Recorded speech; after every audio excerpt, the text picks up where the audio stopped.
pitch, he's got a hit. I was a left center field. Here's Dan Camo, the longtime Moosehead Dry, playing third base tonight as Dan with Chris Head at first.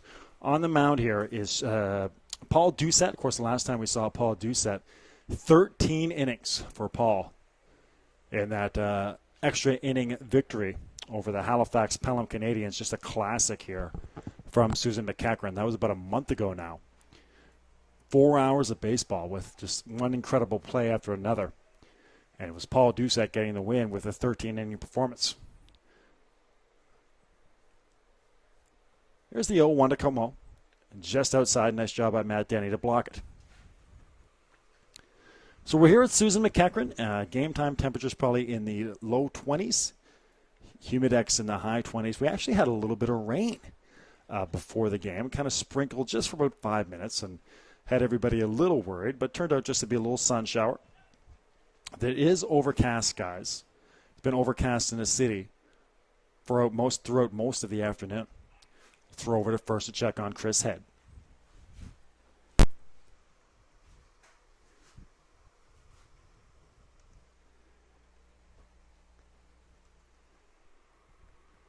Here's your 0-1. Bouncing ball to shortstop. Cut off there by the second baseman. A good throw to first for Forrest, and 2 out for the Moosehead Dry. Or that's the first out for the Dry. First baseman number 14, Greg West. Here's Greg West. Greg West actually playing second base tonight. He's usually the first baseman. But playing second tonight is Greg. So 1 out in the inning. Dan Camo 4-3. Here's Greg West. Dry come in here with a record of 13-3 on the season. Sooners haven't won since the last time we saw them. Now 4-6. They've played the least amount of games in the league, though. The Dry come in here having played 16 games already. The Sydney Sooners have only played 10. 4-6 record for the defending champions. Here's your first pitch to West. Curveball across the middle of the plate for strike 1.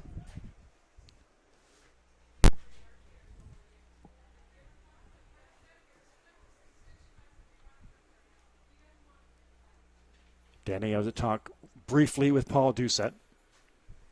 Hot and humid in the city. We're expecting very hot temperatures tomorrow.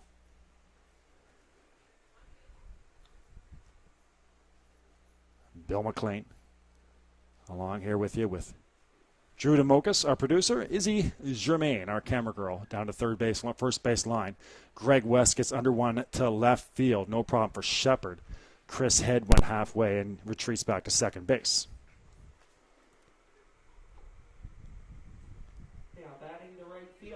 Number 28, Mark Phillips.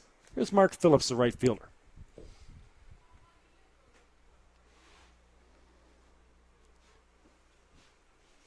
So Dry 13-3, and the defending champs 4-6. Of course, that's the last time we saw them when they got those 2 wins with that sweep over the Canadians. That's a shot to center field, ranging to his right. And getting under it is Phil Brown. A lot of range out there in center field for Phil Brown. And he'll make the third out here in the top of the first. Dartmouth in their half of the first inning had no runs on 1 hit. There were no Sydney errors and left 1 runner on base. The score after a half inning of play, Dartmouth no score, Sydney coming to bat. So settling in here for our first game in a while. The last game we had, of course, were the Dry at Beasley Field against the Truro Bearcats. The Dry winning that game. And again, the Dry for the next 2 games here in Sydney with the Sooners. The Dry coming in trying to reestablish themselves as the team to beat in the NSSBL. Got off to a sizzling start, actually in a bit of a moderate slump as it would go for them, with a few losses here over the last few weeks.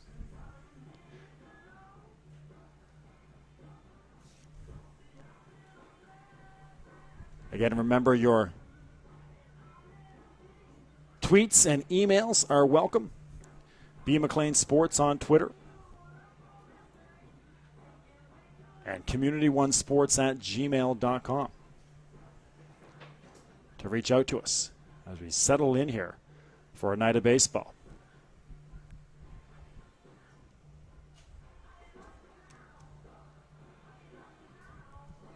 I'll take a quick break and come right back for you.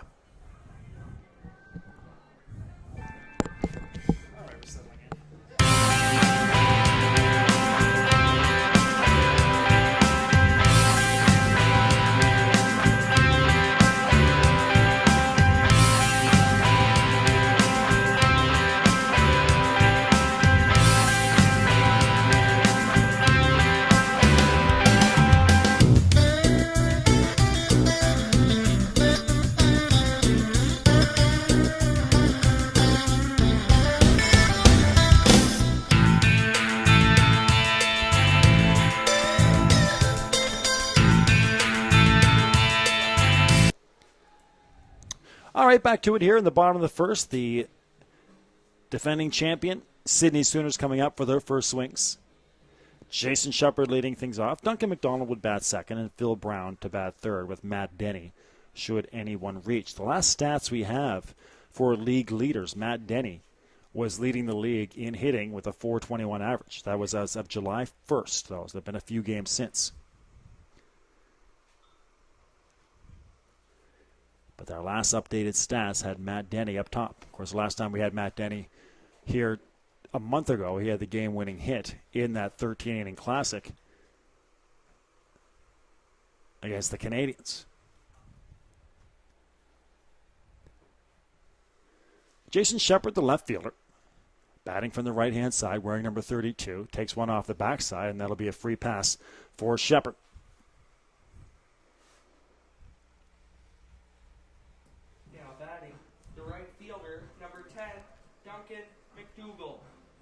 So the first man on here. It's a Dartmouth team that last night, or Thursday night in Dartmouth would have been. They beat the Wildcats 11-1. So Dry coming off a huge win. Here's the left-hander Sean Tomlinson on the mound, the youngster for the Dry. He made his debut for the Mooseheads in our last game that we had on the network. He pitched very well against the Truro Bearcats. Pitch high for ball one. Duncan, the right fielder, batting from the left side, wearing number 10. Moderate lead at first. They might have him picked off. Nope, safe. That was close. Getting back in there was Shepard. They caught him leading to second base. But they'll get him, or he'll slide back in safely.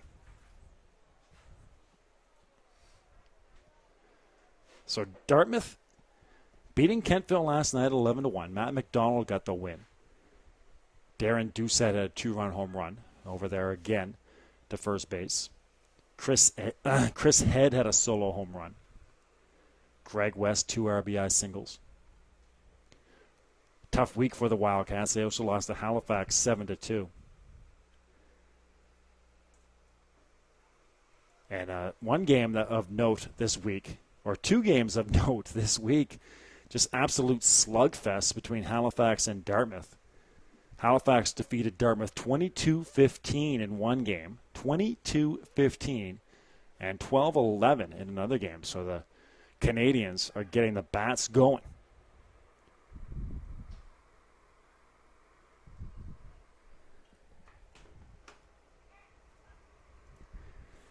Yep, our first shutout. This is Ann Holland watching from Brockton, cheering for Dartmouth. So Ann Brockton checking in. Thank you, Ann. Great to have you with us for Friday Night Baseball here in Sydney. And a pop-up brought in by Greg West. Again, West playing second base for the first time I've ever seen. Or second, sorry. Usually the first baseman. Now batting, their center fielder, number 24, Phil Brown. Here's Phil Brown. You can see the sun starting to peek out.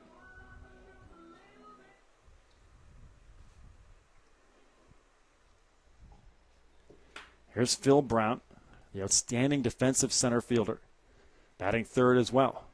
Gone is Shepard. Good throw down to second, and they got him easily. A full stride ahead there getting Jason Shepard a great throw by Justin Stevens. And applying the tag was Greg West. So Shepard caught stealing for the second out.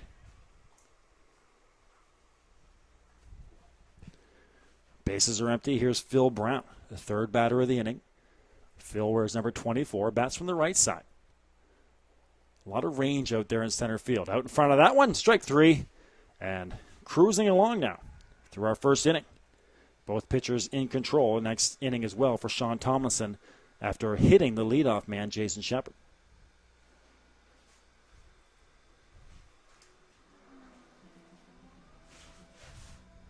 No runs, no hits, none left on base. We go to the second inning. Jeff Reeves, Matt Dudelay, Matt Harding, all coming up. Sydney in their half of the first inning had no runs, no hits. There were no Dartmouth errors and left no runners on base. The score after one complete inning of play: Dartmouth no score, Sydney no score. So contact information on your screen. Ann from Brockton, reaching out. Great to have you with us. As we settle in here, came down to the wire to get on air for you. So we're on the air, ready to go. Baseball tonight in Sydney from Susan McEachern. Of course, again, as we always do here in Sydney during the fifth inning, Ryan will come up. Riley will come up. The PA announcer here, Riley, will do the play-by-play for you, and I'm going to fulfill one of have another chance of fulfilling one of my dreams of doing the PA at a ballpark. I always want to do the public announcing at the ballpark, so I'm going to do the fifth inning for the poor folks here in Sydney at Susan McEachern. Have to listen to me for an inning, and Riley's going to step in and have your play-by-play. Second inning coming up. Reeves, Dudelay, and Harding for the Moosehead Dry. Justin Stevens, should somebody reach. The first baseman, number 45, Jeff Reeves.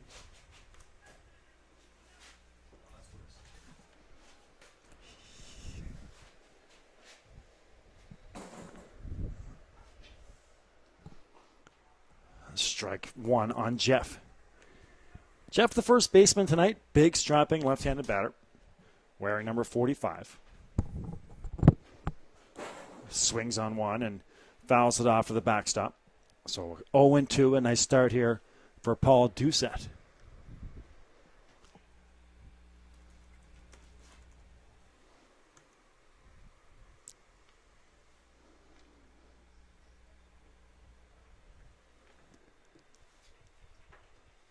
Striking out here is Jeff Reeves. So here's Matt Dudelay. Matt actually having a great year. Always been known for his defensive prowess, even as a junior player. A diminutive guy.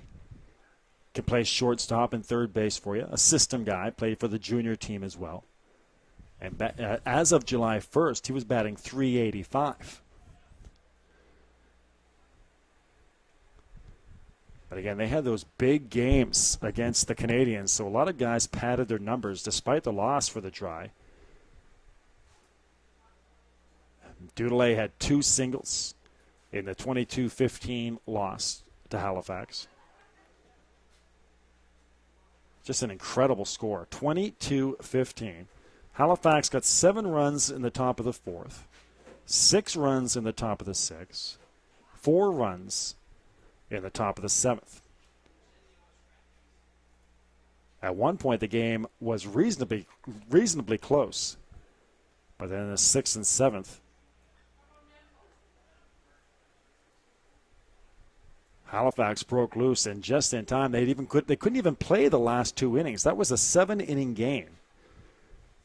And it was in the fog, so they had to eventually cancel it to the fog. There's a walk on Dudelay.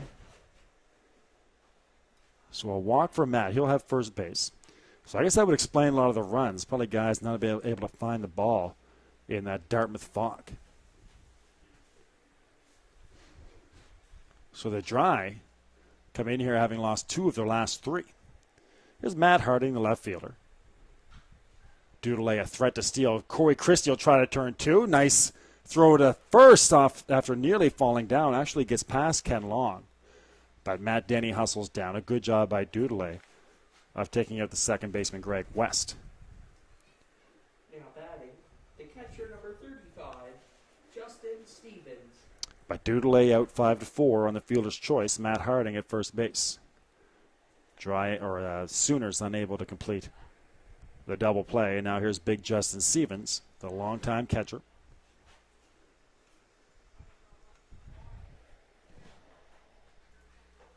Ann Holland, here we go. Thought I got this right. Thanks for the shout out. No problem, Ann Holland. Glad to have you with us there in Brockton, Massachusetts. Awesome stuff. So that's our first shout out. You got your email, you got your Twitter. Live and interactive here on Bell Alliant Community One. Make sure you reach out to us. Let us know where you're watching from, who you're cheering for.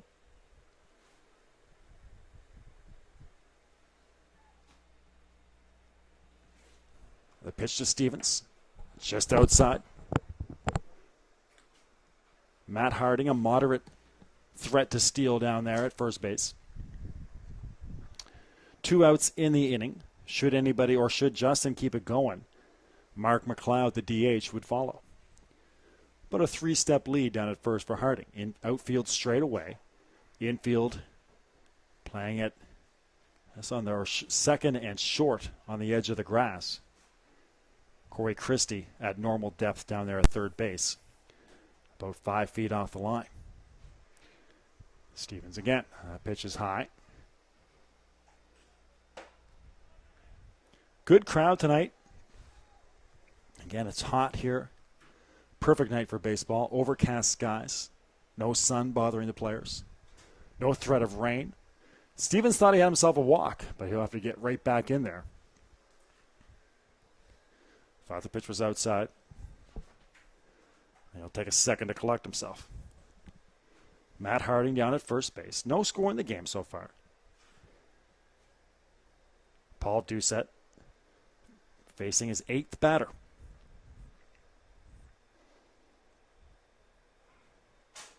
Barring some major trouble for Paul, even then, if he puts up 5 or 6 runs, expect to see Paul pitch the entire game. He is, without a doubt, the horse of the NSSBL when it comes to putting up innings. That one is low and outside. Ball 4 to Justin Stevens. He'll walk down to first. Now batting the designated hitter number 15, Mark McLeod. So move Matt Harding to second. Stevens to first on the walk. Still 2 outs. And here's Mark McLeod. Mark playing DH tonight. Batting from the right side, wearing number 15. Hello out there to the Dry players who couldn't make it. Talking to Greg West before the game. He said it's always a challenge to get guys here to Sydney sometimes on Fridays. They got to get guys to get on the bus or the vans and cars and get on the road by about noon, 1 o'clock. Sometimes guys just can't make it because of work commitments and what have you. Good lead down to second for Harding. And Doucette's going to spin around and take a look at him.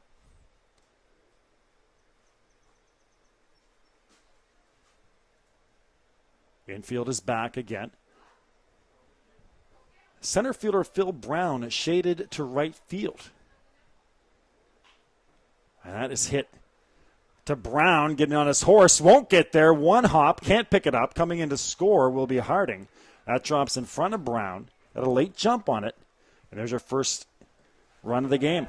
The center fielder, number 4, Chris Head. So McLeod, the RBI single.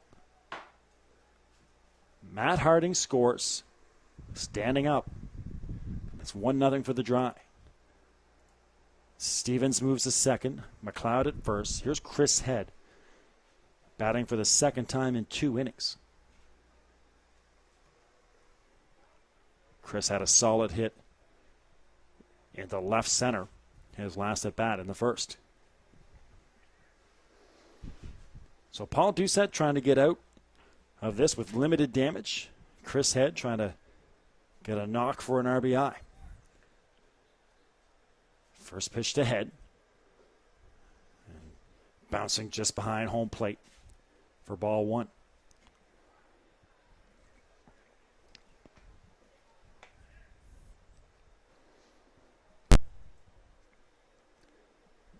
Decent leads at second and first.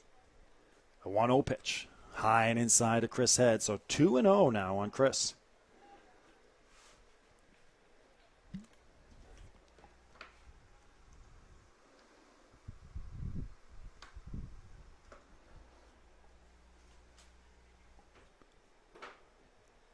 Here's the 2-0. Swung on. Bounced off of Doucette at the pitcher's mound. Corey Christie's going to pick it up, but hold on. Obviously, no chance at speedy Chris Head and Stevens The third baseman, number 41, and McLeod Dan Camo. cruising in as well. So Chris Head, give him a single. That was a hot shot back to the pitcher. Justin Stevens at third. Mark McLeod at second. Chris Head at first. And Dan Camo at the plate. Matt Denny's going to go and talk to Paul Doucette. I don't want to let this get away from them here in the second inning. A shout out too as well. I know he's watching. Mark Patterson. Great to have Mark with us. Mark will probably reach out to us at some point on Twitter. Does such great work with that Moosehead Dry organization back in Dartmouth. Always make sure we're well taken care of there in the press box at Beasley. And the voice of the Moosehead Dry there at Beasley Field. So hello to Mark. Como swings through the first pitch. Dan grounded out to second. Back in the first. The 0-1. Nice job by Matt Denny to keep that in front of him. This is the one park where a pass ball to the fence or a wild pitch doesn't necessarily guarantee a free walk home. The other backstops very deep. This one very shallow. It's just about 15 feet for Matt Denny to get to the backstop off a pass ball. Bouncing ball to shortstop. There's Farrow. Gets under the legs of Farrow, and there's your first error of the game. And that's going to keep this inning going here for the Dry and score another run. Now batting, the first baseman, number 14, Greg West. So 2-0 for the Dry. Give an error to Farrow. He's 6. Head to second. McLeod to third. Camo to first. We saw this with the Canadians the last time we were here. You get some real tricky hops off the edge of that grass just before the dirt in the infield. There was one inning when Halifax was here. They had a whole bunch of tricky hops to deal with. That was a bit of a tricky hop, too. It really kind of picked up speed as it made its way to Farrow, but I'm sure Chris would say that's no excuse. That's a ball he should have had. 1-1 coming up for Greg West. Greg got under one and popped out to left field back in the first. Fouls that off down the right side. And well out of play.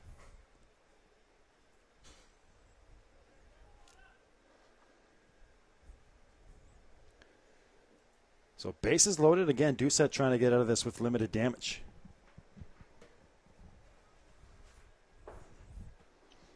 Sooners, a team that plays very well here at Susan McEachern. Hot shot down, nicely picked by Corey Christie. Takes it himself to third.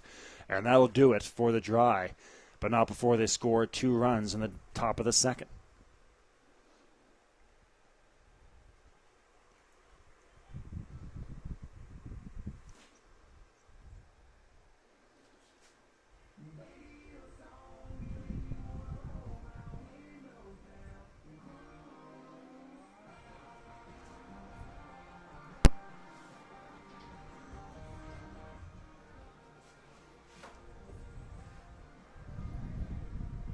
Dartmouth in their half of the second inning had 2 runs on 2 hits. There was 1 sit in the air and left 2 runners on base. The score after 1.5 So 2 runs play, Dartmouth 2, Sydney no score. 2 hits, 2 left on base for Dartmouth. There was the 1 error to Chris Farrow that allowed a run to come home. And 2-0 for the Dry. So Dry on the board first. Just getting started from Susan McEachern. Matt Denny, Corey Christie, and Ken Long coming up here for the Sooners. So some big bats coming up for Sydney as they'll try to strike back. Sean Tomlinson will go out there and try to put up a 0 right away after getting a couple runs of support. Again, our second time sawing Tomlinson, a crafty left-hander. Mixes pitches very well. Good location. He pitched very well in his debut against the Bearcats when we had him a few weeks ago. The catcher, number 20, Matt Denny. Here's Matt Denny, the catcher. Of course, as mentioned, Matt, as of July 1st, was leading the league in hitting with a .421 average. And the last time we saw the Sooners, he had a Friday night to remember with a solo shot. Had the game-winning 2-run RBI single in the bottom of the 13th. Meanwhile, guiding Paul Doucette through 13 innings for the win. First pitch strike to Matt. Matt bats from the right side, wears number 20.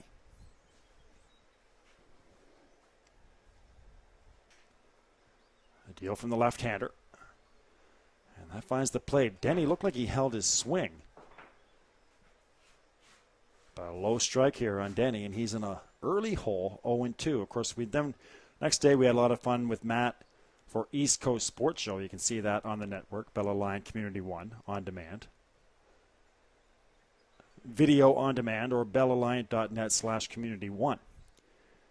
And Matt talked about the season so far and even gave Izzy Germain, our co-host, some batting tips. And then Izzy dug in for some batting practice here on a great Saturday morning as Susan McEachern. Pitched low and inside, 2-2 now on Matt Denny. Denny took the year off, so here's a guy who this year, one of the signature players on this team.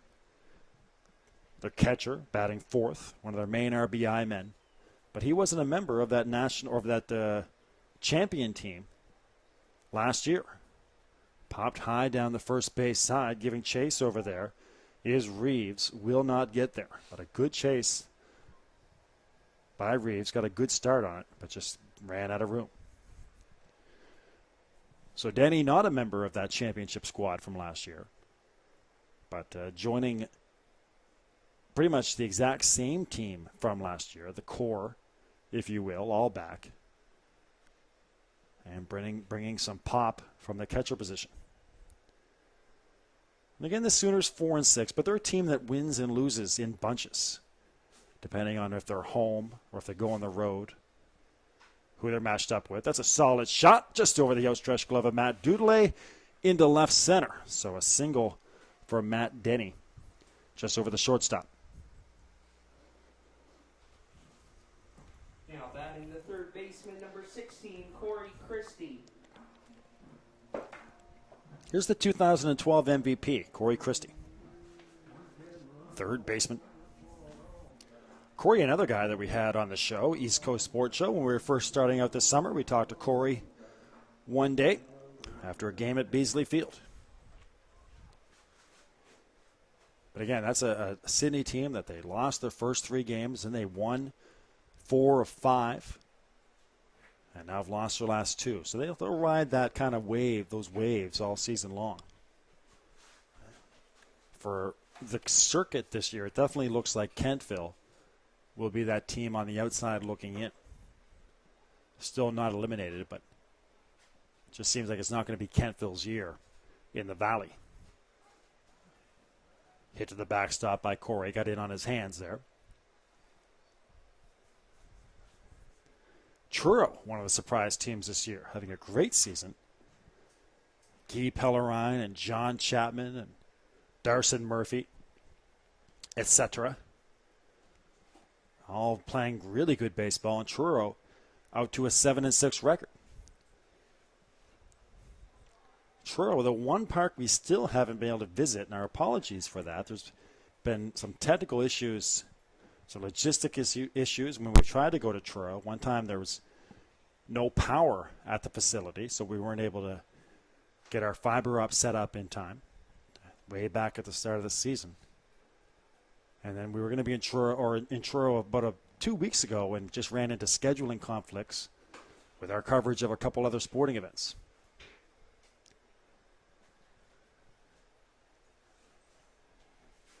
I think Jeff Reeves had to go over and get his equipment looked at, so that's the delay on the field. A 1-1 pitch coming up here on Christie. But we've had Truro twice on our broadcast, once in Halifax, or once at Dartmouth, once in Kentville, and actually a third time we also had them in Halifax. We have had the Bearcats on 3 times, but we just haven't been in their home park there at the TAC grounds. 2-1 coming up on Christie.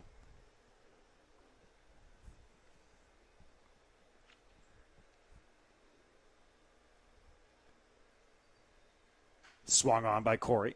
A little number. That's good job by West to get over, but Reeves not able to handle the throw. So a little knuckleball there by Christie. Good hustle down the first base line. Now batting the first baseman, number 45, Corey Christie.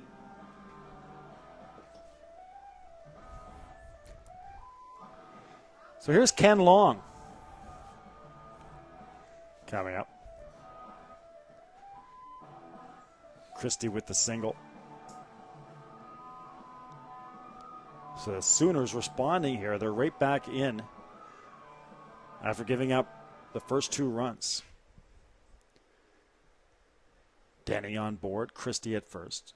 Ken Long at the plate. One of these long-time guys with this team. Very versatile. One of the more versatile players in the circuit. Can play outfield, first base, pitch for you. Do a lot of different things. Looking to lay down a bunt. And that's a beautiful bunt down the third base line. They'll have to be lucky to get Long. They won't. Long safe down at first. Gorgeous bunt there on the sacrifice try. Gets himself a single. The designated hitter, number 29, Justin Brewer. So now 3 hits in the inning.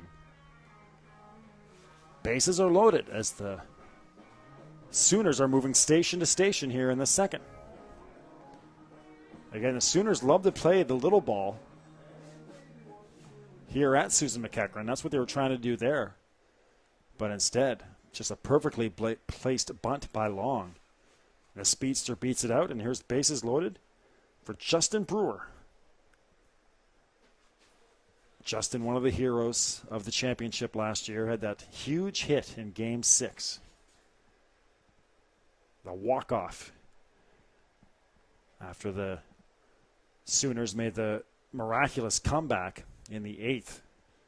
Brewer came up in the 9th and hit the walk-off home run to give the Sooners the championship.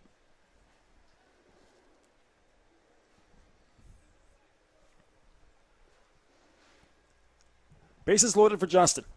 Just outside.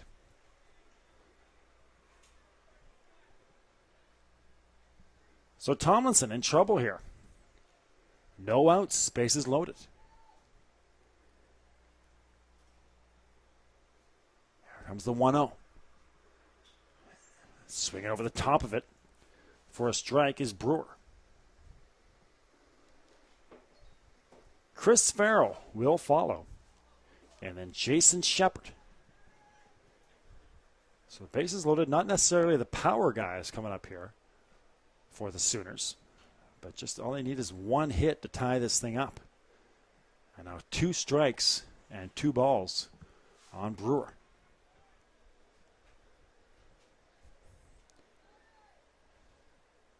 Of course, who would forget in that over or extra inning game against the Canadians when the Sooners had the bases loaded with 1 out, but couldn't bring across the game-winning run. Strike 3, swinging and missing is Brewer. So Tomlinson gets that critical first out, the strikeout. Now batting the second baseman, number 44, Josh Forrest. There's Josh Forrest, Again, bottom of the order here, the 8 and number 9 hitters coming up with the bases loaded. But the Sooners were just one run away with the bases loaded and 1 out of winning that thing, and then Phil Brown hit into a double play. Sooners would go on to win it in the 13th. Shot back up the middle to Stevens. High throw to Reeves over his head. 2 runs will come home on the throwing error. And taking a round turn is Long. So, wow, the Dry had their play right back to Tomlinson. Took the first out, but Stevens' throw down to first to Reeves is high, and that'll bring home 2 runs. So Denny is out at home on the field on the 1-2 for the second out. Christie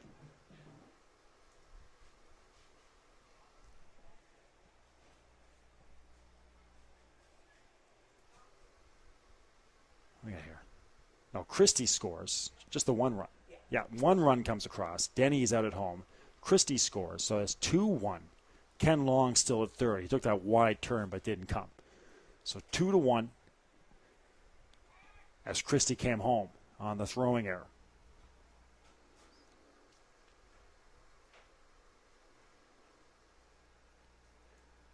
So Forrest reaches on the air. He's at first. 2 out, a 2-1 game. Ken Long at third. That's hit into right center. Chris Head's not going to get there. Scoring standing up is Ken Long. A throw into second.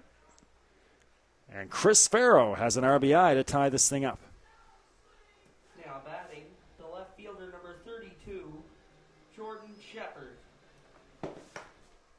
So Ken Long comes home. We're all tied up. An RBI single for Chris Farrow. Josh Forrest goes to second. And back to the top of the order for Jason Shepard. So both teams taking their swings here. 2-2. The bottom of the second. Runner still at second first. Tomlinson trying to get out of this with still a tied game. That's on the outside of the plate for strike 1 to Shepard.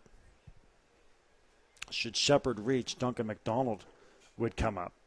Shepard was caught stealing back in the first inning after a leadoff walk. Got hit by a pitch.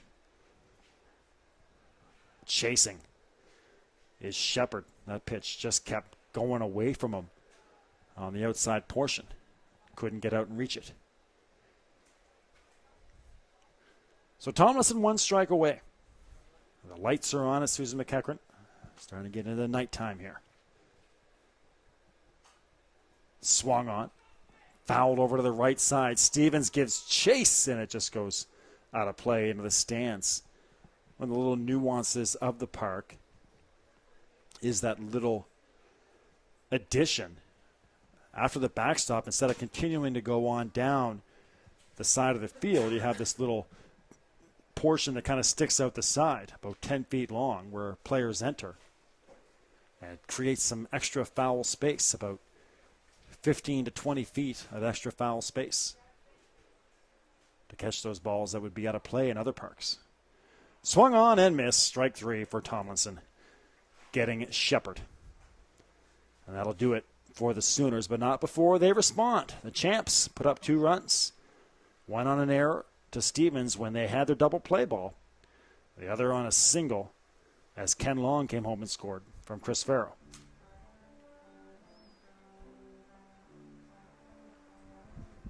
Sydney in their half of the second inning had 2 runs on 4 hits. There were no Dartmouth errors and left 2 runners on base. The score after 2 complete innings of play: Sydney 2, Dartmouth 2. So we'll go to the top of the third.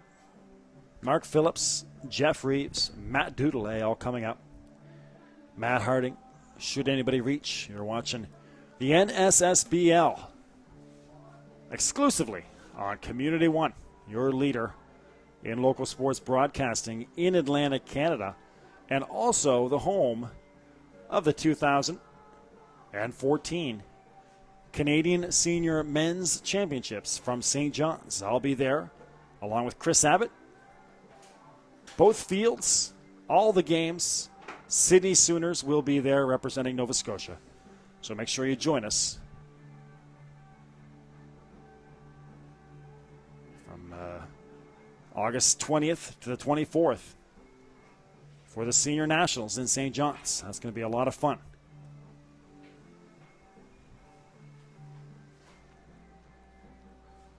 Every single game on Community One. Also, if you're a baseball fan, look for the New Brunswick Senior League as well to come on very shortly. We were all set to go with games from New Brunswick. But then Tropical Storm Arthur came through. The right fielder, Mark Phillips. And Arthur kind of turned everything into chaos for us.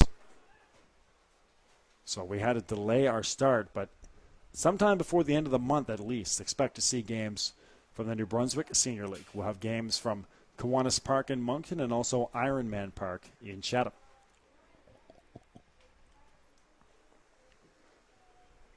All that leading you up to your Senior Nationals in St. John's.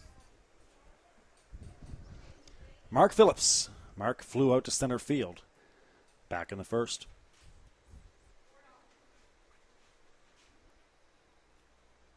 Swung on to right field. Misplayed initially, and it will get over the head out there of McDonald. And sliding into second base is Phillips. McDonald just didn't take the right route on it. Kind of guessed to his right and coming in. Number 45, Jeff Reeves. And it ended up going to his left and deep. And realized he was in trouble and tried to get back on it. It just got over his head. So Phillips at second base. Here's Jeff Reeves. Reeves struck out back in the second.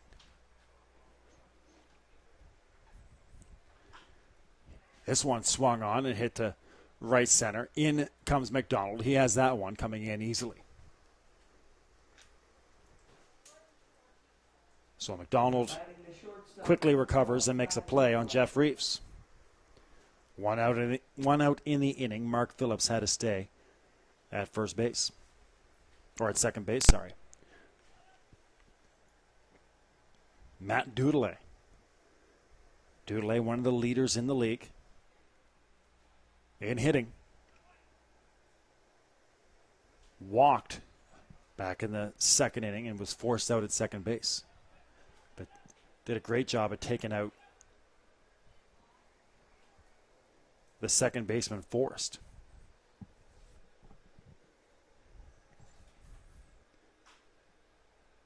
Ball down the right-hand side, just foul for Dudelet.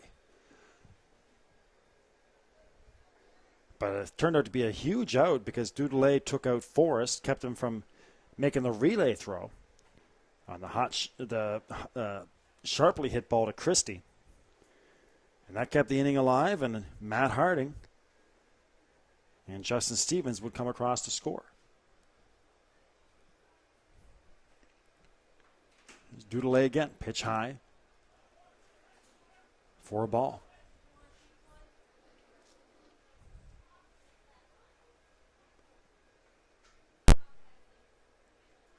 Decent lead down a second for Phillips. Popped out to shallow left. Two players on the chase there. Coming in and taking it will be Shepard. Chris Farrow gave chase as well. But coming in and taking control was Shepard. So Dudelet pops out to left field. That's second out of the inning. And now here's Matt Harding.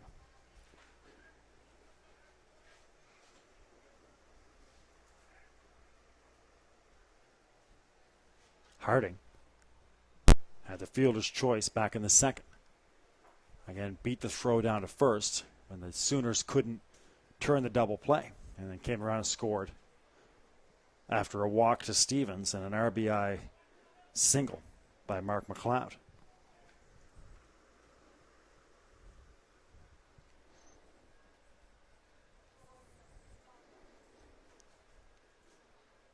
Shot. Diving. Nice play.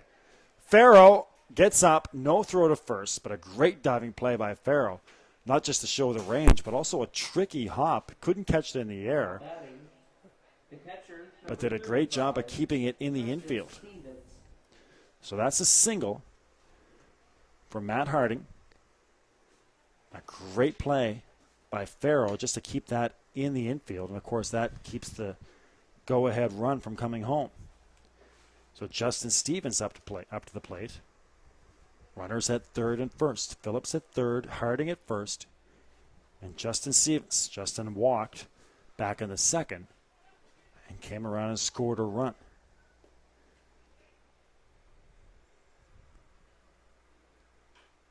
Bouncing ball. That's going to be tough for Christie. Stevens, not a lot of speed and no play for Corey. Basically a bunt down that third base line. And no play for Corey. Number 25, Mark McLeod. So another infield single for the Dry for Justin Stevens. Phillips will score to make it 3-2. And another RBI for the Dry, this time for Stevens. Move Dudelay to second, or Harding to second. So Harding at second, Stevens at first. Here's Mark McLeod. He had a single and an RBI. And that is hit on a little looping liner to Farrow. Ranges to his right, makes the play. And that'll do it for the Dry here in the top of the third.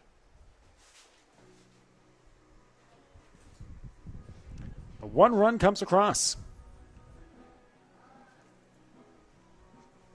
And the Dry have the lead once again.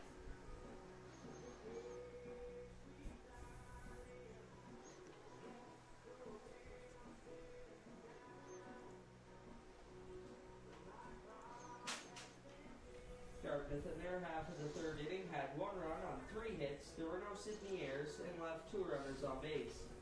The score after 2.5 innings of play, Dartmouth 3, Sydney 2. So Dartmouth 3, Sydney 2.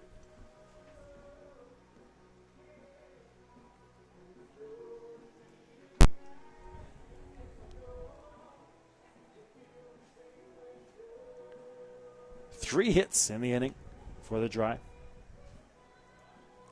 Small ball. A couple infield singles. Bringing home Mark Phillips. Phillips leading off the inning with a double and eventually cashing.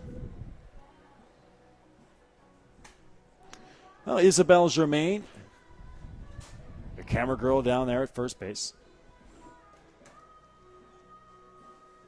Drew DeMocus, our producer.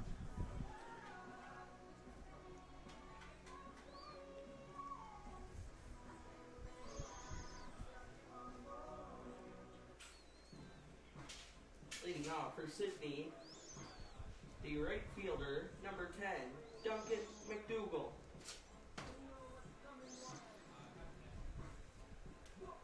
Here's Duncan McDougall.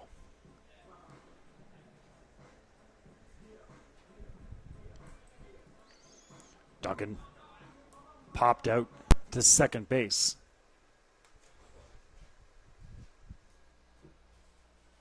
Back in the first.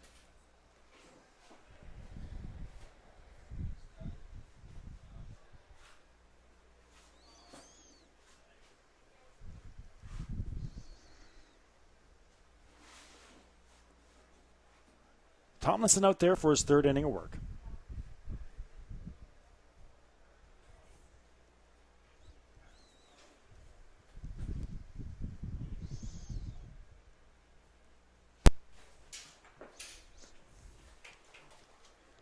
That's right in the lower back, a fastball of Duncan McDonald. And he'll have the free trip down to first base. Now batting, the center fielder, number 24, Phil Brown. So McDonald down to first on the hit by pitch. Here's Phil Brown. He struck out back in the third, or first, to end the inning. So 0 for 1 is Brown. McDonald down at first base.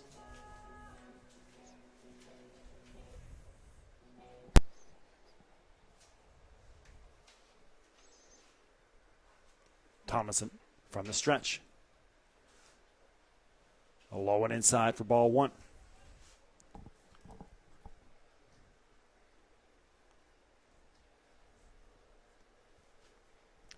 Brown looks down to third, gets his sign.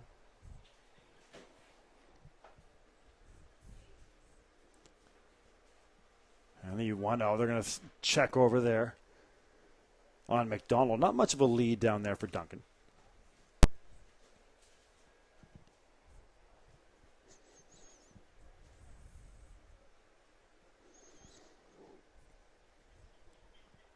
Now the 1-0. Gone is McDonald. The curveball, the pitch. Great throw down there. Safe is Stevens. And a bit of a shocking look down there to second. A long, knowing glance from Stevens to second base. He thought he had the throw there in time. The throw was a little bit high and to the right for Greg West. West tried to apply the tag quickly, but it looks like sliding into the backside, kind of getting in back door there, was Duncan McDonald. So a stolen base for McDonald. That was a tough pitch for Stevens to throw on, the curveball, but a great throw by Justin. McDonald, the stolen base. The Sooners, when they play at home, put so much pressure on you.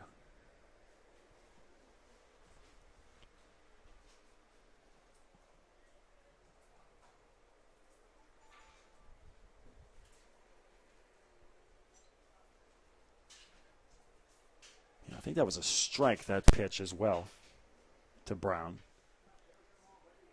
Umpire has to readjust the equipment. And a 1-1 pitch. Just off the plate. Good job by Justin to get down on it with the backhand.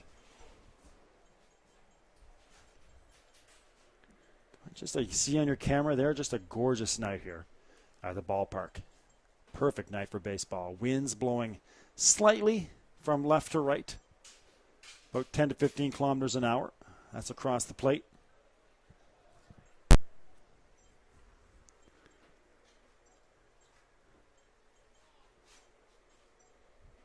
Again, the overcast skies, no problem with sun. No shade problems. Bouncing ball off the tip of the glove of Tomlinson. Charging is Dudelet. A great play by Dudelet off the top of the glove there. Tomlinson pounces on it and throws out the man at first. That was Phil Brown. So Brown goes 6-3. Now batting the catcher, number 20, Matt Denny. Duncan McDonald, however, will move to third on the play. So put McDonald at third. Matt Denny, the catcher.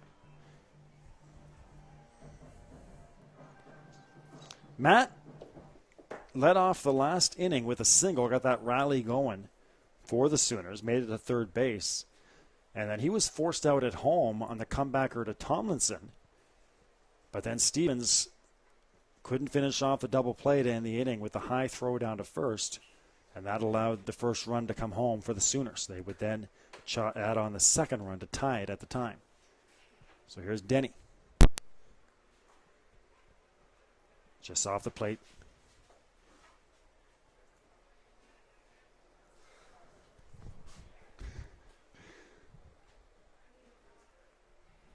Good look at Matt there again.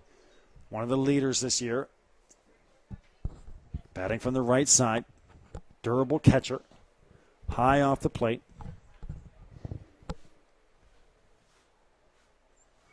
A fixture on this team, but again, not a member of that team last year that won the championship. He took the year off.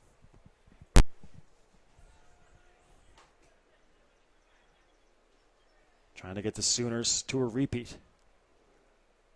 Off the plate again, and ball forward. Denny will take first base, and I don't think they were messing around there with Denny. Now batting the third baseman, number 16, Corey Christie. Seemed like they were pitching away from him.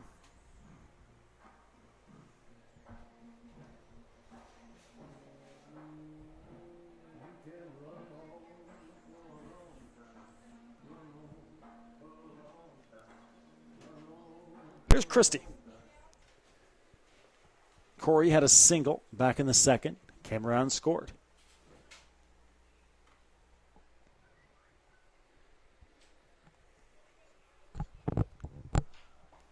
Down to second base, a chance for Greg West, slow rolling ball. That will score the tying run. So Corey Christie, an RBI, and the sacrifice. Now batting the first baseman, number 45, Kenny Long. So Christie out. Run scores. Duncan McDonald.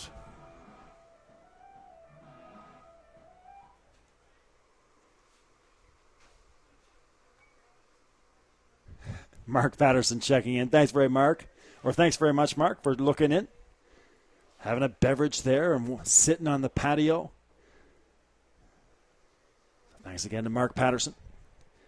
Working on that second camera for you right now. We did have the two cameras going with the one behind home plate. So just working on that for you. Just got a few issues. Try to get that back up for you in a second. But we got Izzy Germain with your current look down the first base line. Nice sliding play by Greg West. In time to get him at first. A great play by Greg West, ranging to his left-hand side. That'll retire Ken Long 4-3. But not before the Sooners tie this one up at 3. A good one so far from Susan McEachern. Friday night baseball at the Susan Mac. Becoming a good baseball ritual. Of course, we had the Classic with the Canadians last month. And here off to a good start, 3-3 through 3. Sydney in their half of the third inning had one run on no hits. There were no Dartmouth errors and left one runner on base. The score after 3 complete innings of play, Sydney 3, Dartmouth 3. So through 3, it's a 3-3. And of course, Paul Doucette back out there again. As mentioned at the start of the game, don't expect to see Paul Doucette leave unless he's really not having a good night and they got to pull him for production reasons. No matter how long this game goes, Paul Doucette will likely be pitching.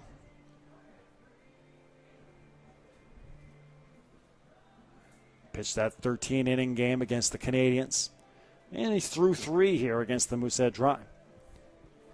In that game against the Canadians, Doucette got roughed up early by Halifax. Back-to-back home runs. Sean Peveril and Adam Lucas. But then after that, really settled into a groove from about innings 5 to 9. He was really mowing them down for the Sooners. Now he goes back to the top of the order here with Chris Head. Now batting the center fielder, number 4, Chris Head. So here's Chris Head, the 2012 MVP. Already 2 for 2 with 2 singles. Has not scored a run yet. No stolen bases or scored runs as of yet. And again, up there at the top of about 4 or 5 different offensive categories is Chris. Speaking of, mentioned earlier, hanging out with the Sooners for East Coast Sports Show. Also on the broadcast, or on East Coast Sports Show, we visited with Chris Head. You can see that interview. Just go to East Coast Sports Show on demand on your Bell Alliant Fiber Op TV package or at bellalliant.net Community One. See our little interview with Chris. Hits it to his counterpart, Phil Brown, who also has great range out there in center field. Batting the third baseman, number 41, Dan Camo. So a nice play by Chris Brown, charging in on that little duck snort by Chris Head.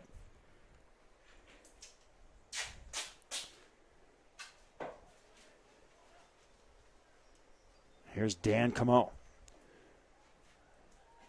Dan grounded out to second back in the first.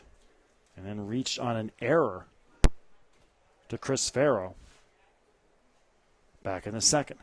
That was the error that scored a run.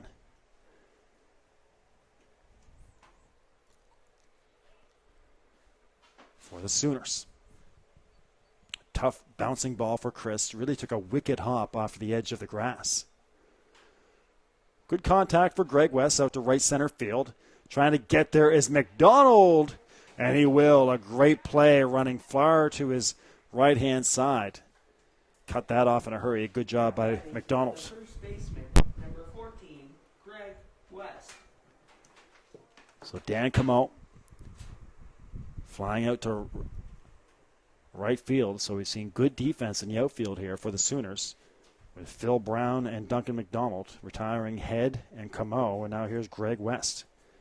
And Greg, the second baseman tonight. Able to get that look back for you behind home plate. Looks great.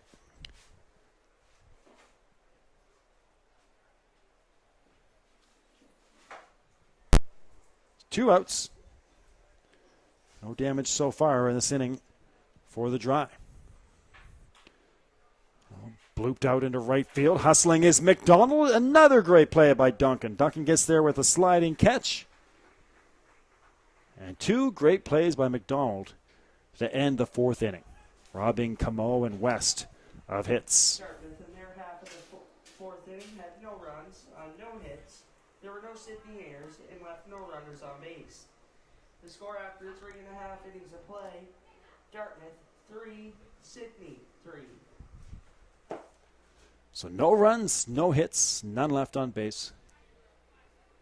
No errors in the inning, 3 up, 3 down, and the Sooners coming up.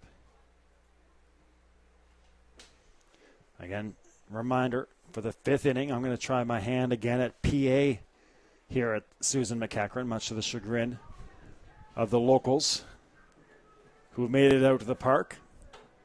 And Riley will be taking over with your play-by-play for the fifth inning, so stick around for that. A tradition here at Susan McEachern. And another great crowd here. One of the funner venues to go to across all sports for us. Always a great crowd. And another good night of baseball as well.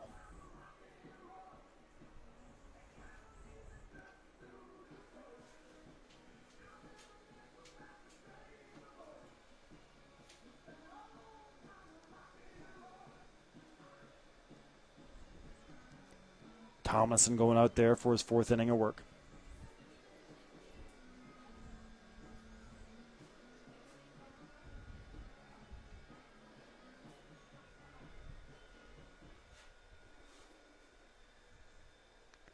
Leading off for Sydney, the designated hitter, number 29, Justin Brewer. 3-3 through 3.5.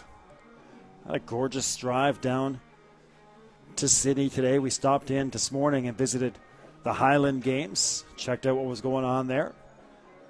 Got some great footage for East Coast Sports Show, and then made our way down here to Sydney. Always a great drive on the Highway number 4. Coming down the coast, some of the great views in Atlantic Canada. Ball high and outside, the first pitch for Justin Brewer. Justin struck out back in the second. So the lights are on here at Susan McEachern. The wind blowing to right field across the field. Swing and a miss for Justin. Temperatures in the low 20s. Not much humidity. Just a perfect night for baseball. Overcast skies as mentioned. With no chance of rain. Again, we had a little slight sprinkle, which was actually felt great as we were setting up. Nice, cool little sprinkle. 1-2, the count on Justin Brewer.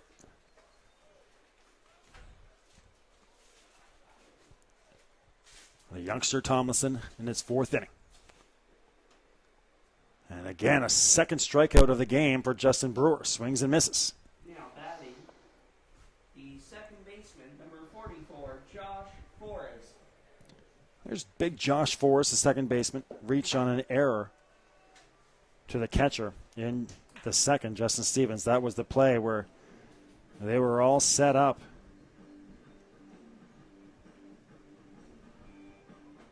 To get out of the inning. Forrest, the comebacker to Tomlinson. They got the strikeout of Brewer, and then Forrest hit the comebacker, and they could have had the 1-2-3 double play. But the throw by Stevens went high over first base.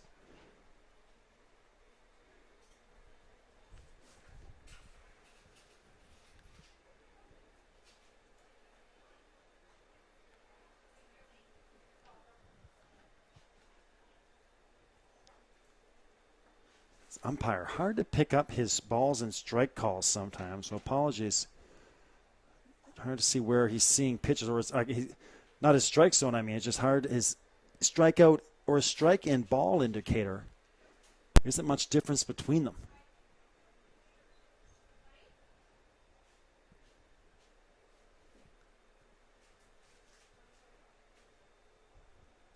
Here's Tomlinson. Fouled off over the backstop. Miss those umpires with the dramatic strike calls. Where do all those umpires go?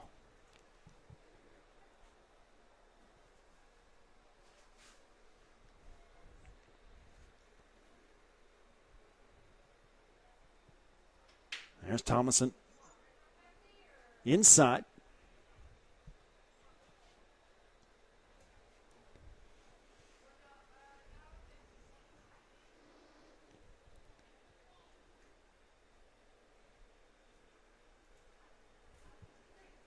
One out in the inning. The strikeout to Brewer.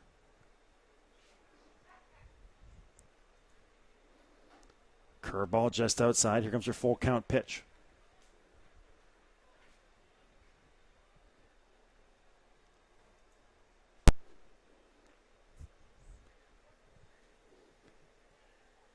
Chris Farrow will follow. He had the RBI single for the Sooners. The 3-2. High and outside, and a walk for Josh Forrest. Now batting the shortstop, number 4, Chris Farrow.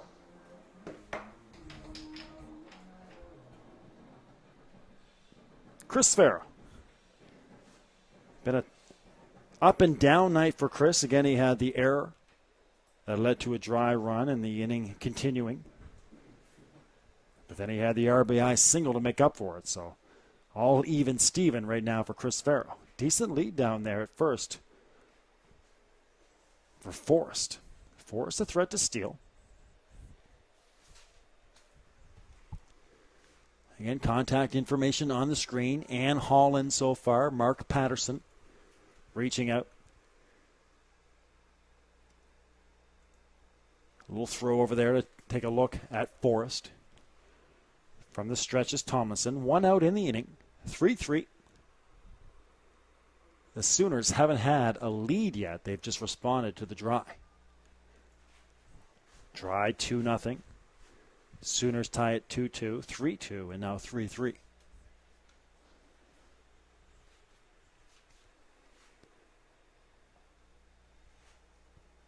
A 1-0 coming up on Farrow. Infield is shallow. Chris Head shaded a little bit to right field out there in center. Playing way off the line in left is Harding.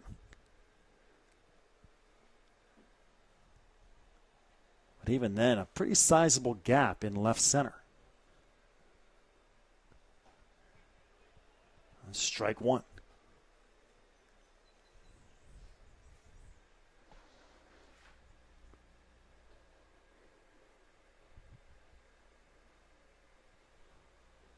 Not much of a lead now.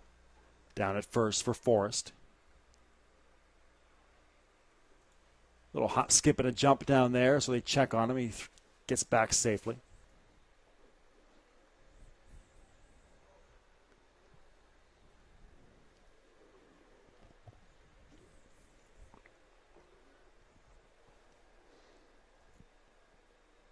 The 1-1. Forrest stays. High and outside for ball 2.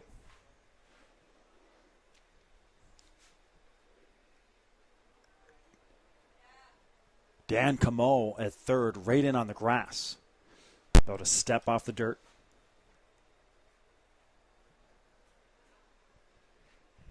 Second baseman West playing close to the bag.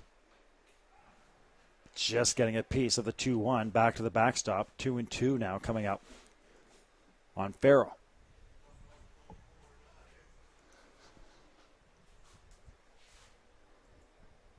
Back on the air tomorrow at 1 o'clock. Calling for a hot, humid day tomorrow, so no rain, but some heat on a Saturday afternoon at Susan McEachern in the middle of July. Game 2 between the Dry and the Sooners. Fighting it off is Chris Farrell. I'll do it again on 2-2. So first pitch tomorrow at 1 o'clock. Make sure you're with us. The NSSBL exclusively on Community One. And again, keep your eye open for the New Brunswick Senior League. That's coming around the corner. And the home of the national championships in St. John's. The 2-2. Good battle here now. Another tough pitch.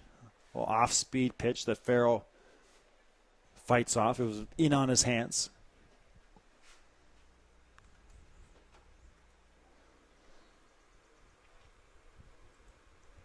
Again, stick around for Riley coming up in the 5th inning.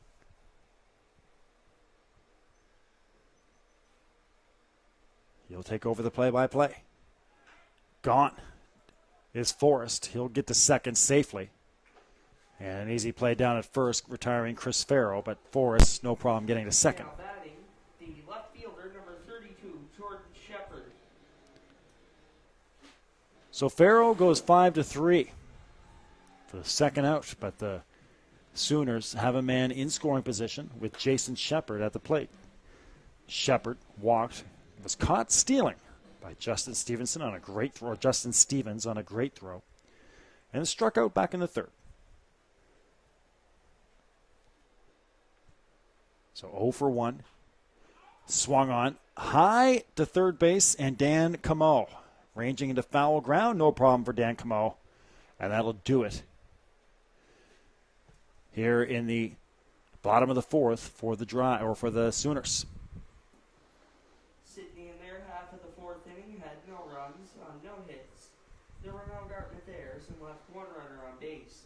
The score after 4 complete innings of play: Dartmouth 3, Sydney 3. No runs, no hits, 1 left on base. Riley is coming up to take control here of the play-by-play. I'm going to move on to the PA, so stick around. You're watching the NSSBL on Bell Alliant Community One.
Welcome back to Susan McEachern Memorial Ballpark.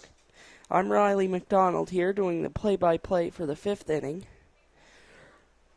And the right fielder, Mark Phillips, takes ball 1. Now batting for the Dartmouth Moosehead Drive, the right fielder, Paul Doucette Mark pitching Phillips. here in the top of the 3rd, top of the 5th. And the second pitch is ball 2, so he has a 2-0 count. Getting ready for the 3rd pitch of this at-bat.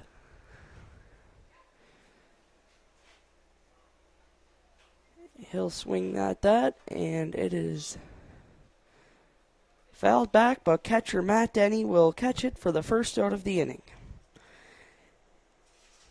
Jeff Reeves, the first baseman, coming up. He struck out in the 2nd and flied out to right in the 3rd inning. The first baseman, Jeff Reeves. Doucette on the mound. Denny catching. And here's the pitch. This is fouled off for the first pitch of the at-bat.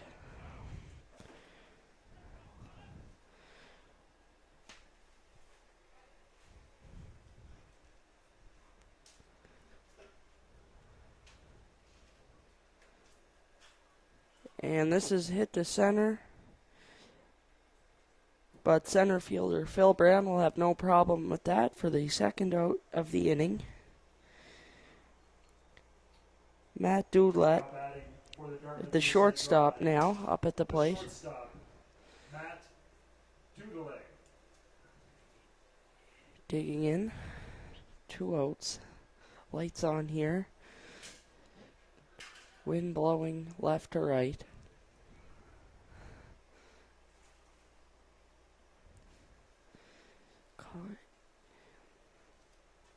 And here's the delivery for the first strike.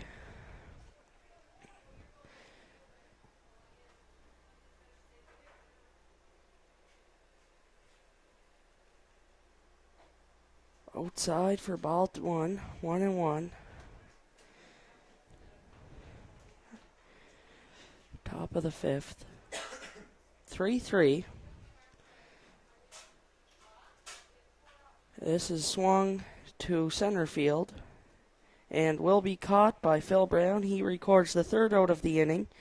The Sooners coming to bat in the third. They will start with the right fielder, Duncan McDougall, the center fielder, Phil Brown, and the catcher, number 20, Matt Denny. Dartmouth with no runs in the inning. Dartmouth with no runs, no hits, no errors, and leaving no runners on base. 3-3 after 4.5.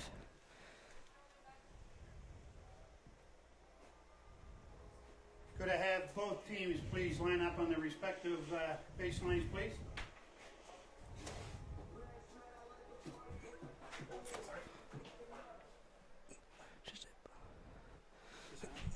Yeah.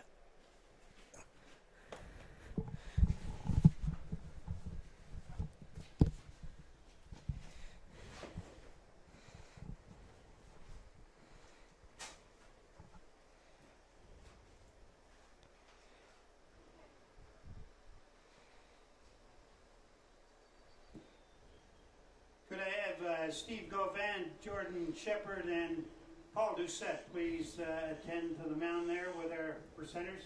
Thank you.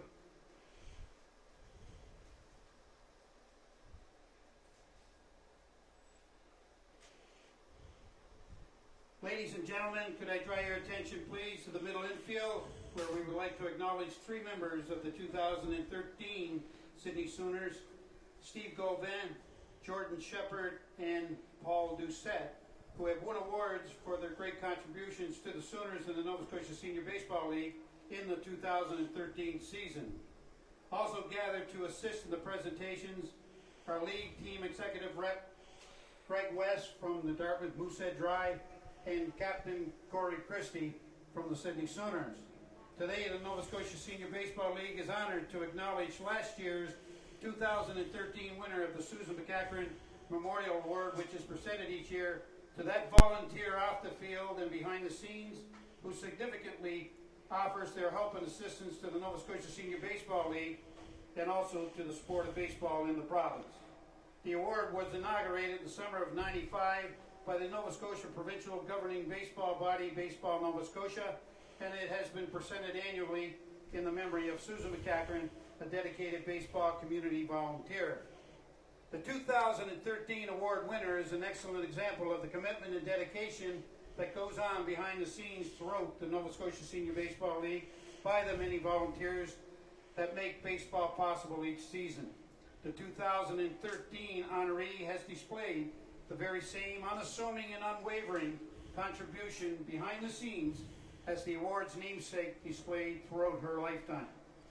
It is with great pride that the Sydney Sooners and the Nova Scotia Senior Baseball League make this very special award presentation to a very deserving volunteer. I would like now to call upon the 2013 Susan McEachern Memorial Award recipient, Steve Govan of the Sydney Sooners to receive this award.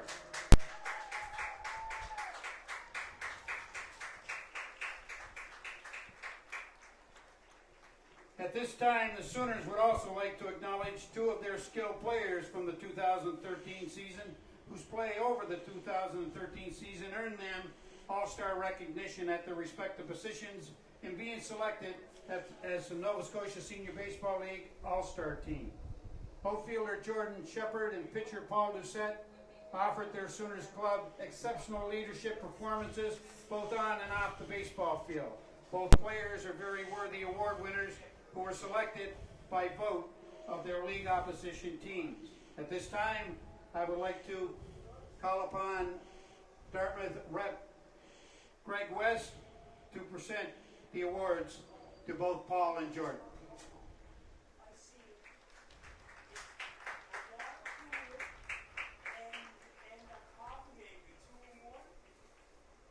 Congratulations to all three recipients from the Sydney Sooners and the Nova Scotia Senior Baseball League. If I could take one moment, please, if I could just hold your attention. I'd be remiss if I didn't acknowledge over the past winter the Sydney Sooners lost another one of their alumni player representatives, Sandy Burns Jr. from the Waterford, one of the original Sydney Sooners in 1977. He played for 3 seasons, 1977, 78, and 79. Passed away this past winter. At this time, I'd like you to please take a moment as we have a moment of silence in acknowledgement of the passing of Sandy.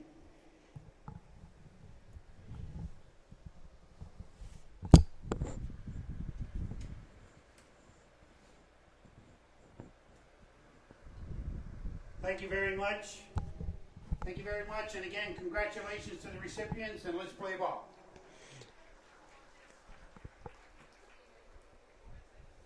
Okay, buddy. That's off.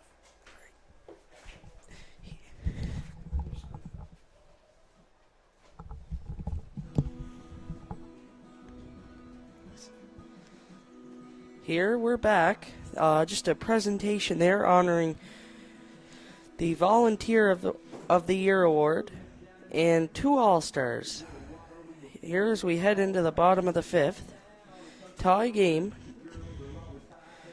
Dartmouth and Sydney tied 3-3.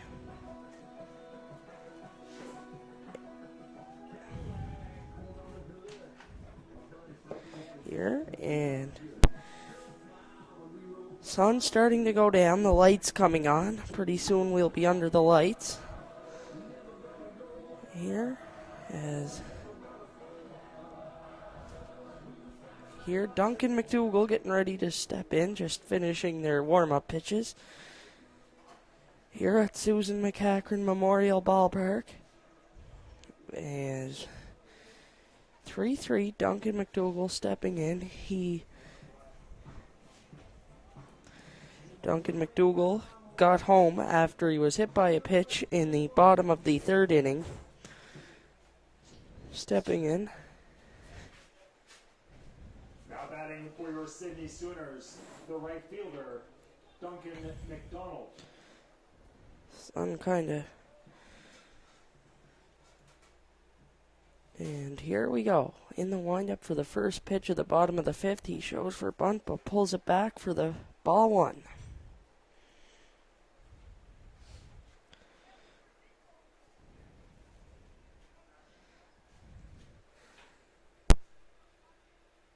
Here's the second pitch. This is up.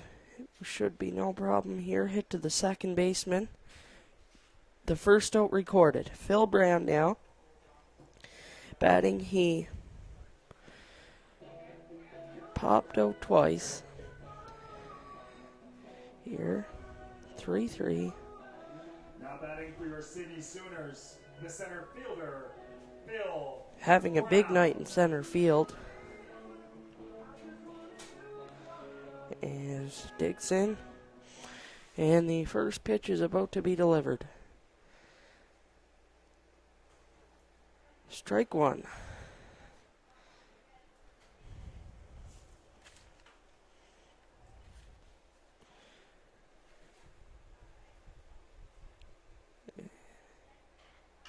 Hear this hit to the shortstop. He'll field. And a close play, but they will get him. As the catcher, Matt Denny, stepping in.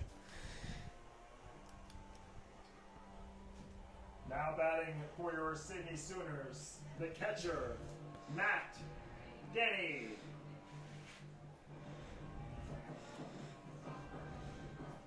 Two outs, bottom of the fifth.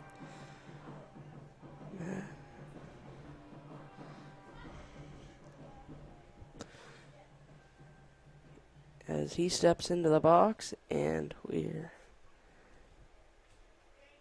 here's the first pitch.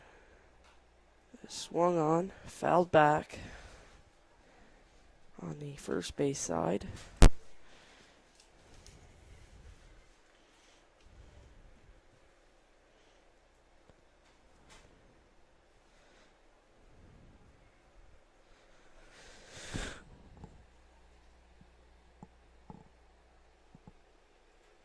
Here's the delivery, Denny. Down low, ball one. 1-1 count.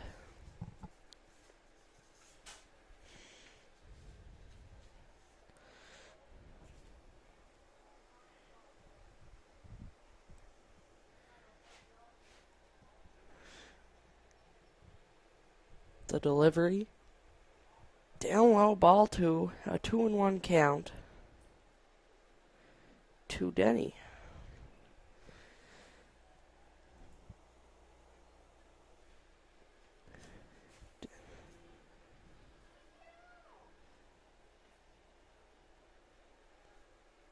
Denny getting ready, stepping back in. 2-1 count. He'll step out again. And take his steps in again. And we are set. This one swung on, hit to center field. And they will have no problem with that for the third out of the fifth inning. Still a tie game. Sydney with no runs, no hits, no errors. No one left on base. In the bottom of the fifth inning for your Sydney Sooners. As I will hand the headset back to them.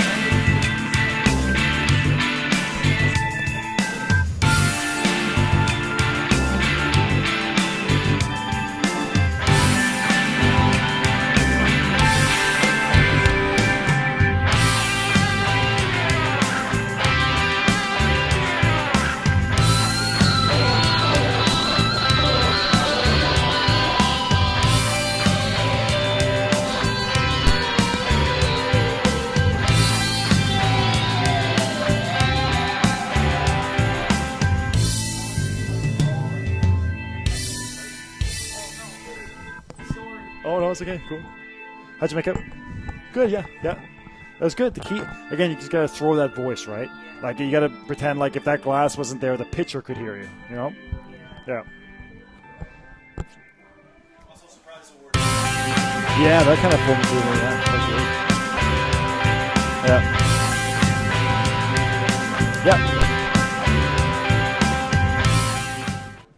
All right, friends, welcome back to the 2014 NSSBL season exclusively on Bell Alliant Community One. As I just mentioned to the crowd here on the PA, thanks again to Riley McDonald for letting me do that in the fifth inning, and, of course, Riley doing the game here on the broadcast.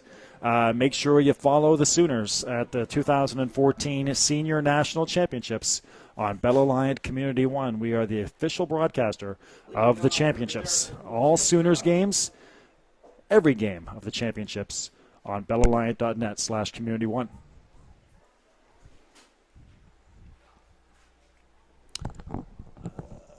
Matt Hardy. Number 30, Matt Hardy, the left fielder.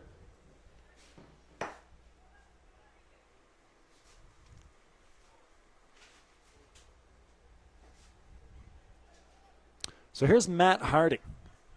Matt scored back in the second inning. Had a single and was stranded back in the third. We're in the 6th inning. Both pitchers have settled down very nicely, coming off 3 up, 3 down innings. Of course, Paul Doucette out there for his 6th inning of work.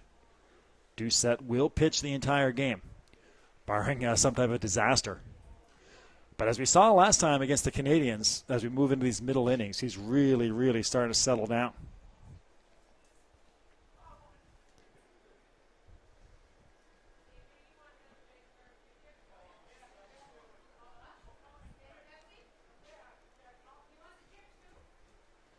So here's the pitch from Doucette.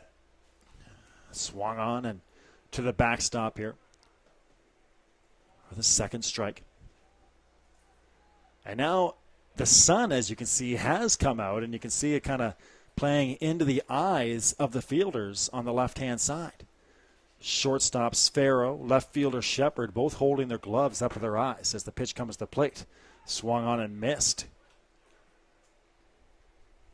by Matt Harding. So just out of nowheres, the overcast has kind of dissipated. The sun has broken through. And perfect time for the Sooners. They now have some sun in their eyes as they play defense here in the top of the 6th. But Paul Doucette strikes out Harding for the first. Batting the catcher, number 35, Justin Stevens. Here's big Justin Stevens. Justin walked and scored in the 2nd. Had an RBI single back in the 3rd. Again, we got a good baseball game, 3-3. All the runs coming in the 2nd and 3rd. Since then, both pitchers have really calmed down. Paul Doucette has retired 8 straight batters. So 8 straight retired by Doucette here as he settles in against Stevens. There's a Sooners team that comes in 4-6. They've lost 2 in a row after winning 4 of 5. Swinging, missing, and Stevens on an inside fastball.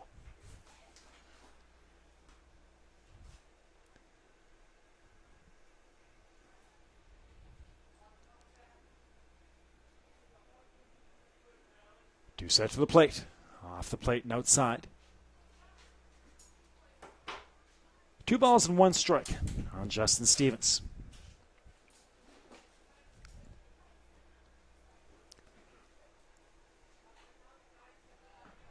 Tipped foul. Out of play on the first base side. Well out of play and bouncing into the grass over here to our far right side. So all evened up at 2. You can really see that bright sun. Going across left field right now.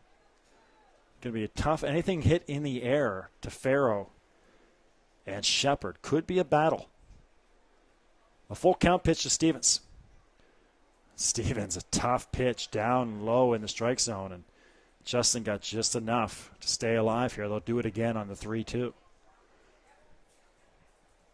Dry got us started with 2 runs, and the Sooners tied it up at 2.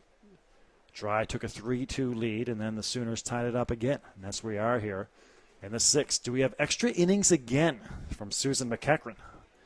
Another walk to Justin Stevens. Batting the designated hitter, number 50, Mark McLeod. That's the 2nd walk of the game for Justin. Here's Mark McLeod. Mark had an RBI back in the 2nd. Lined out to the shortstop, Farrow, back in the 3rd.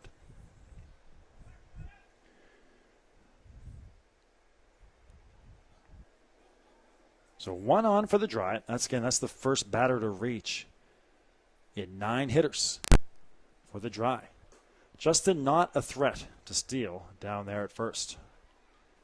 Small lead. Chances are the big fella will stay pat.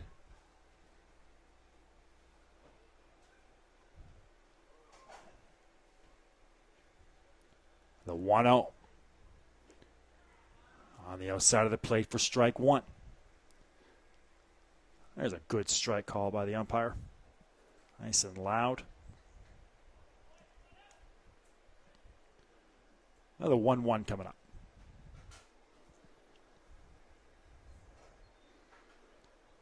Just off the plate, holding on the swing was Mark McLeod. We'll go to 2-1.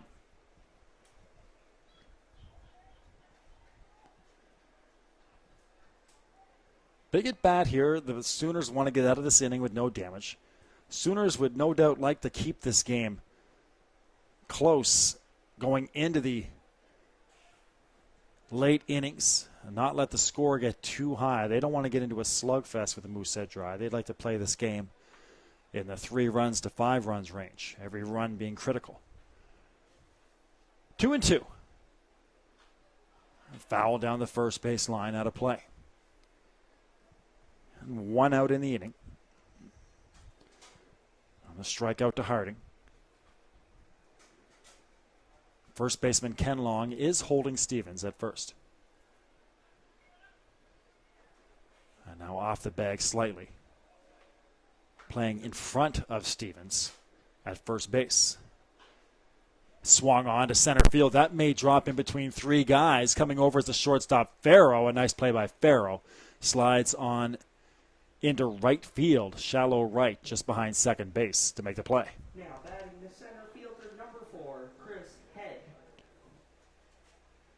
So the second out of the inning. Pop out to short. And here's Chris Head. 2 singles for Chris. And he flew out to Phil Brown in center field back in the 4th.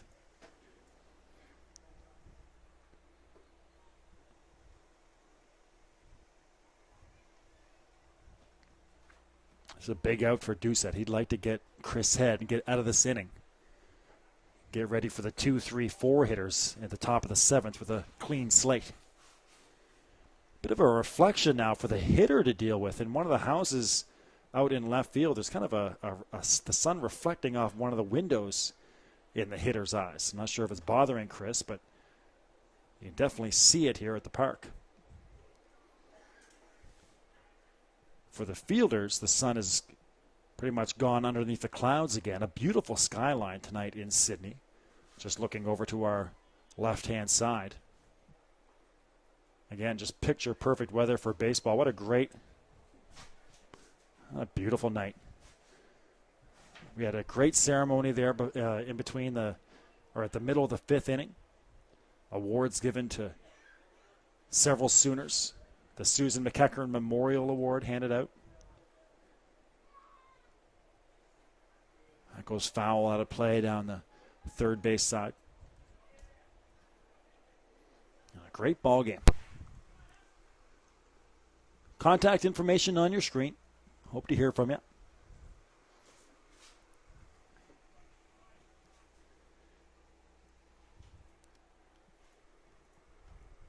A pitch to Chris Head. High in the air. And Matt Denny calling for it. Doucette drops it. Is it fair? It's fair ground. So Doucette thought he was in foul ground, but the umpire says contact was made in fair ground. And that'll put Chris Head at first on the error. Denny was there. The third baseman, number 41, Dan Camo. So an error to Doucette. E1. Put Head at first base. Stevens is second. And will this come back to haunt the Sooners? Matt Denny was there. Denny has shown he can handle those plays pretty easily. Doucette called him off. He thought he had a better angle at it because he was coming in. And went off the heel of his glove. In fair ground. Chris Head at first. Justin Stevens at second. And here is Dan Camo. Camo swinging and fouling it back our way just over the press box here at Susan McEachern. Camo grounded out in the first. Reached on an error in the second.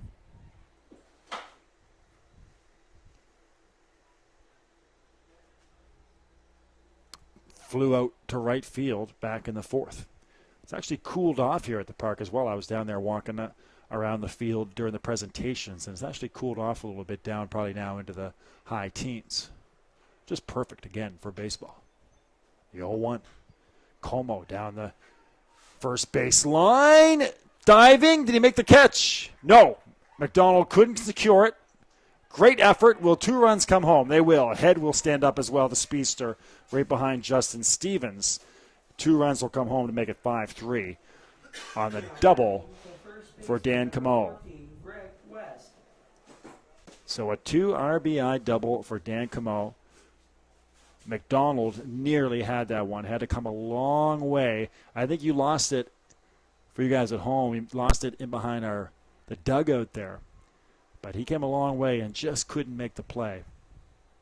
Chris Head scores easily. There was 2 outs, so he was running on contact. And Justin Stevens as well ahead of him. So 5-3 for the Dry. The error to Doucette comes back to haunt them. And now looks like maybe another run. McDonald charges.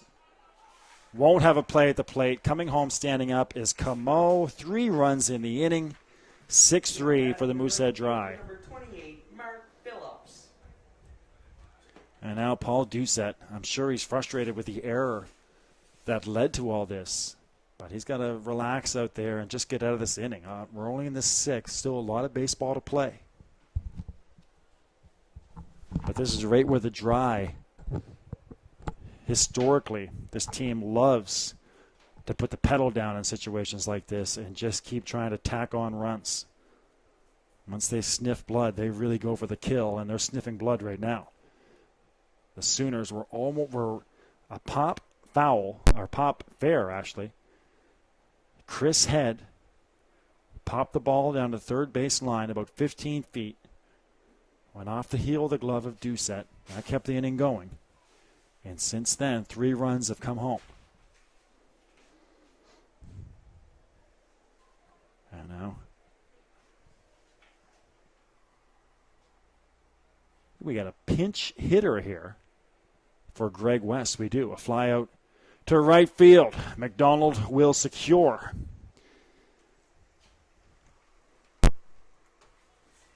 But damage done. 3 runs for the Dry.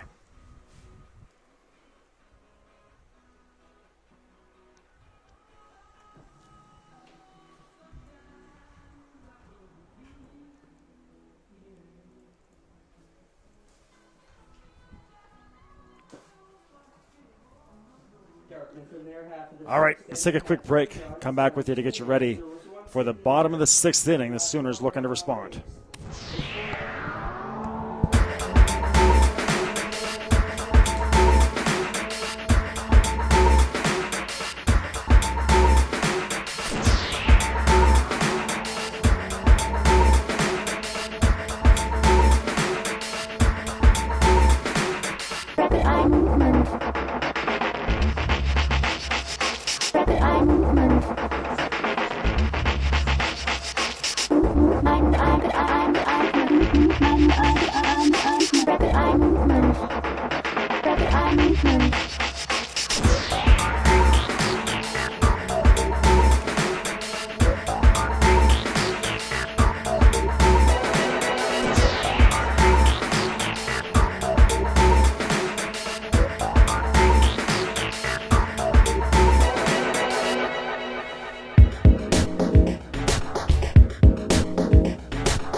All right, so back to it. Here's Corey Christie. The Sooners trying to respond to a tough inning. 3 runs given up on the critical error. Christie, Ken Long, Justin Brewer. Christie singled and scored in the 2nd, grounded out to second base. Back in the 4th, or the 3rd, sorry. Speaking of these pitchers cruising along now, we were talking about Doucette before we got into trouble there.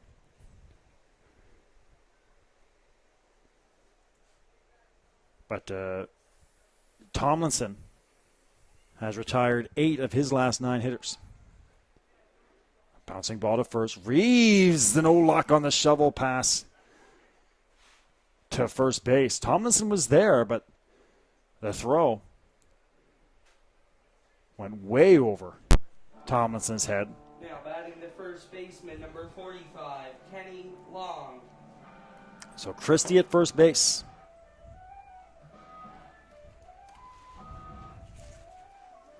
So a good start again for the Sooners. They've responded so far every time the Drive put up runs.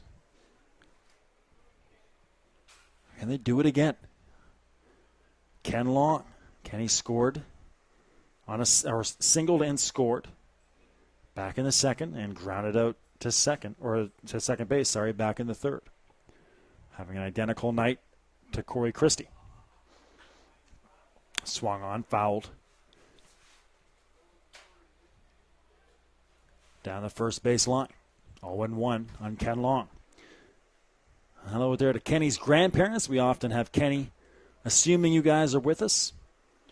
Often have you guys with us on the webcast.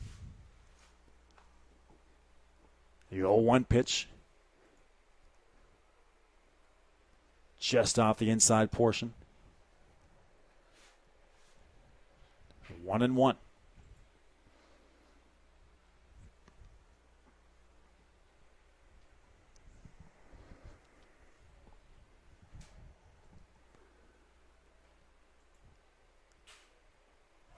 Little curveball, nice pitch. Over the heart of the plate. So a 1-2 coming up here on Kenny Long.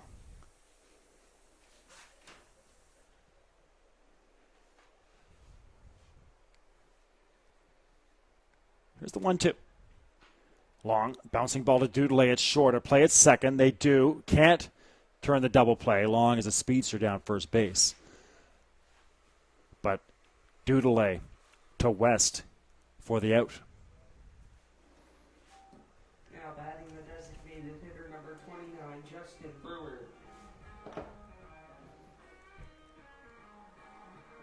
So Christie forced out 6-4 for the first out. Ken Long at first on the fielder's choice. Justin Brewer, the hitter, with one out.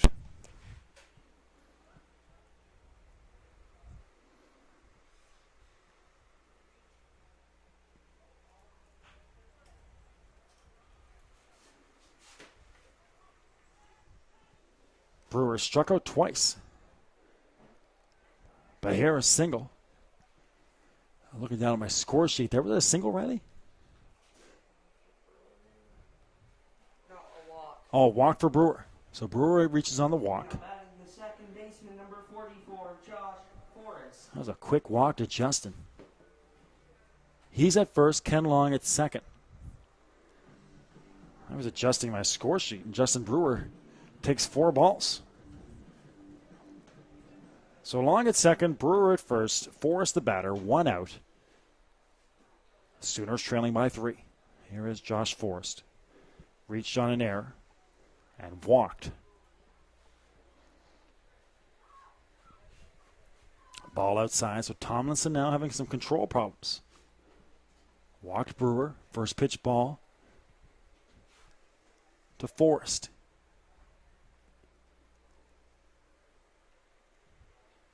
From the stretch, the left-hander off the outside of the plate, 2-0.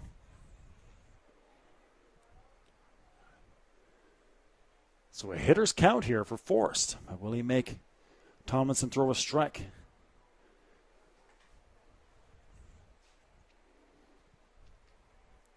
Runners don't go. That's in for a strike. 2-1.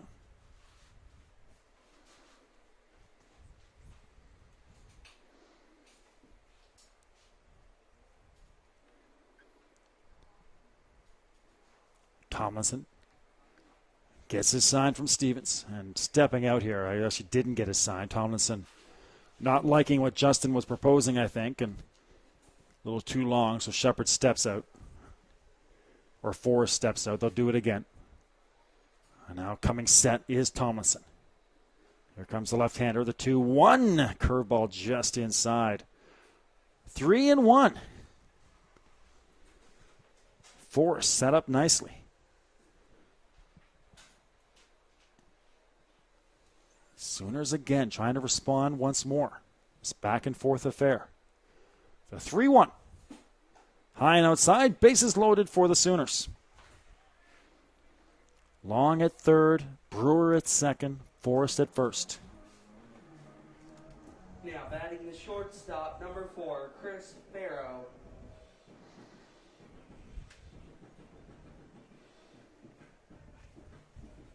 Here's Chris Farrow. Chris had an RBI back in the second. Grounded out to third back in the fourth. Now up here in the sixth with the bases loaded. Pitch for strike one. Jason Shepard will follow. Duncan McDonald, should anybody reach. Critical inning here for the Sooners. Bottom of the sixth. Swung on. Bouncing ball to third. Plays at home. Stevens makes the catch on the throw by Camo. And the force out at home. Left fielder, number 32, Jordan Shepard. So Ken Long out at home. 5-2. Brewer moves to third. Forrest to second. Farrow on the fielder's choice will go to first. So bases are still loaded. There's 2 outs, and here's Jason Shepard. Walked and was caught stealing. Struck out in the second. Lined out to the third baseman, Camo, back in the fifth. Pitch is high. Again, as mentioned earlier, not too much of a worry on pass balls here. That backstop is easily the closest in the circuit. So if that ball gets behind the catcher, it's not a guarantee that that run will come home. 2-0, pitch offside the plate. Tomlinson close to getting out of this, but still a little erratic. 2-0. Well, Shepard make him throw a strike. On the outside of the plate for strike one.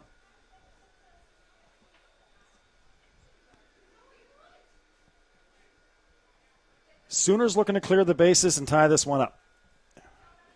From the delivery comes Tomlinson. Ball high. That'll walk home. So actually the count was 3-1. I mentioned earlier, it's hard to pick up the calls from this umpire. That was a 3-0 pitch that was high, so a 4-pitch walk. The right fielder, number 10, Duncan McDougal. So 6-4.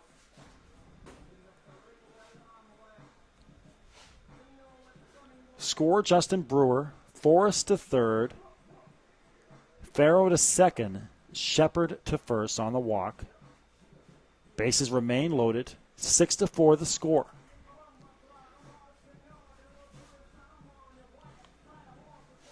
Duncan McDonald at the plate. Duncan is lined out twice to second base. Was hit by a pitch and came around and scored a run back in the third. Duncan bats from the left side. Has had a busy night in right field. Seems like every play he's had to go a long ways to try to make. Successful on some, coming up short on others. Right across the heart of the plate for strike one. So Tomlinson trying to get out of this with limited damage. Still a 2-run lead. A single ties this thing up from the windup. Just outside the off-speed pitch for 1-1. Bases still loaded.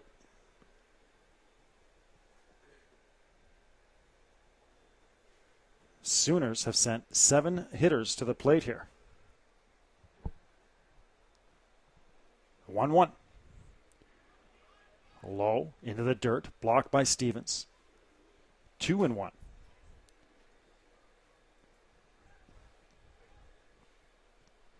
Again, we're back on the air tomorrow at 1 o'clock. First pitch from Susan McEachern. Make sure you join us for all the action. Supposed to be a beautiful day here in the city. Right at Matt Dudelet, and no problem for Dudelet at shortstop on the liner. So, again, good contact for McDonald, but right at somebody. This time, Duncan McDonald, or Matt Dudelet, and he makes the play. So the Dry get out with limited damage. Give up the run, 6-4 for Dartmouth. As we go to the top of the 7th, let's take a quick break here on Bell Alliant Community One, your leader in local sports broadcasting.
All right, friends, welcome back to Susan McEachern Field here in the heart of beautiful Sydney. Top of the seventh action, a good one, 6-4 for the Moosehead Dry. Here's Jeff Reeves leading things off for the Dry. Paul Doucette out there for his seventh inning of work. Reeves, Dudelet, and Matt Harding. Justin Stevens, should anybody reach. Strike one here on Harding. Low for ball one. Or Jeff Reeves, sorry. Reeves struck out back in the second, flew out to right field in the third, flew out to center field in the fifth. Pitches high for ball two. Again, contact information on the screen. Love to hear from you. We're live and interactive. I'll read your tweets and emails on the air, your shout-outs, comments. Strike two. We're all evened up here. Doucette against Jeff Reeves. Jeff 0 for 3. And strength swinging and missing and make him 0 for 4 with 2 strikeouts. So a tough night for Jeff. Now batting the shortstop, number 11, Matt Dudelet. Here's Matt Dudelet, the spark plug shortstop. Walked and was forced out back in the second. And then he flew out to left field, flew out to center field. And Dudelet, as we found out during a recent game at Beasley, has a little bit of pop in that bat. He sent one deep to the warning track in center field at Beasley in a game against the Bearcats we did a couple weeks ago. Just inside. Action coming up on the network with the NSSBL again tomorrow. We're right back here at Susan McEachern. Next weekend, we're back at Mainland Common in Halifax. That ball just outside, or actually first strike on the outside portion. Back at Mainland Common at noon on Saturday. And then we're in Kentville again 2 weeks from now. On Thursday night, we're going to have a Thursday night baseball in Kentville. Ball bouncing. And no problem for Doucette. Now batting the left fielder, number 30, Matt Harding. Doucette to long, they retire the speedy Dudelet. And my correction, I had a brain fart there as the ball was being hit.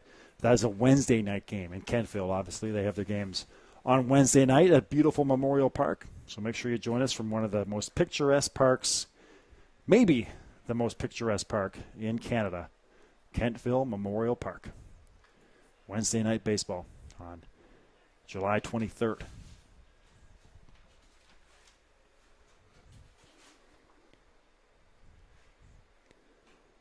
High over the backstop. Again, mentioning we got the New Brunswick Senior League coming up as well. Later this month, we'll have some games from Ironman Park, and of course our friends in Miramichi will tell you that that's the most beautiful little park in Canada. I think our friends in Kentville will have no problem putting up memorial against any park as well. A shot down the third base line, just foul. We got 1 and 2 coming up here on Matt Harding. 2 outs in the inning. Again, Doucette outside of that trouble. And again, he was out of that 6th inning, but couldn't control a high pop fly off of Chris Head's bat. And that led to a 3-run inning as we have a strikeout here of Matt Harding. We'll go to the 7th inning. It's stretch time in Sydney. Friday night baseball at Susan McEachern. And a good one, as mentioned, 6-4 for the Moosehead Drive. But really, that's the biggest play of the game right now. Paul Doucette was rolling. There were no Sydney errors and left no runners on base. He scored after 6.5 innings of play. Had retired. Dartmouth 6, Sydney 4. Doucette had retired 8 hitters in a row. Gave up a single, then got the second out of the inning. And then with a man at first, Chris Head, they got one of the most dangerous hitter in the league to pop up about 10 feet down the first base or third base line. And Matt Denny was there. Paul Doucette called him off. Ball went off the heel of his glove in fair ground. That kept the inning alive, and then the floodgates opened on a 3-run Moosehead Dry 6th inning.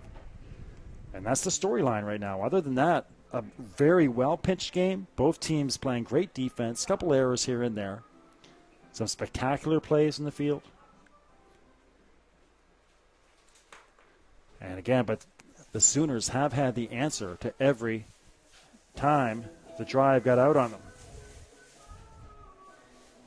Leading off for Sydney, the center fielder, number 24, Phil Brown. So here's Phil Brown. Struck out in the first, grounded out back in the third to third base, and then grounded out to short back in the 5th. So 0 for 3 for Phil. Batting third in this lineup, leading off this inning from the right side. Again, talented center fielder, can really cover a lot of ground.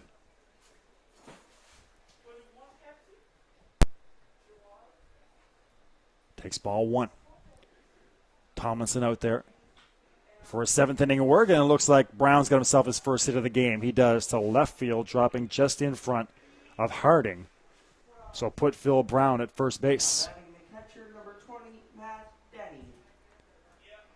Brown at first. Here is Matt Denny.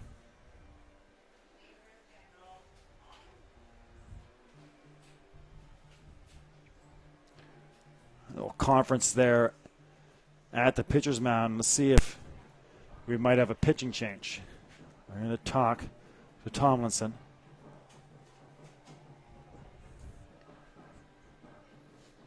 Tomlinson will be relieved here.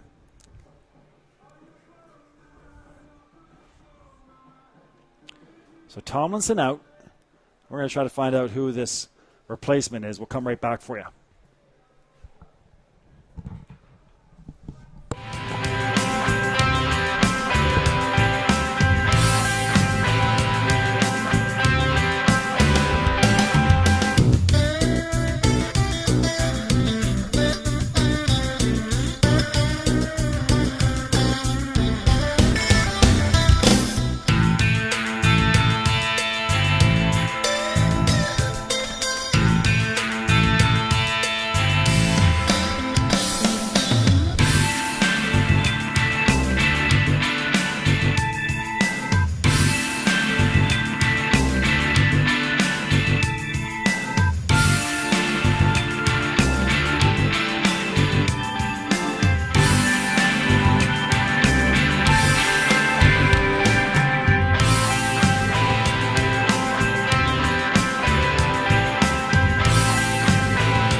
All right, friends, back to it here.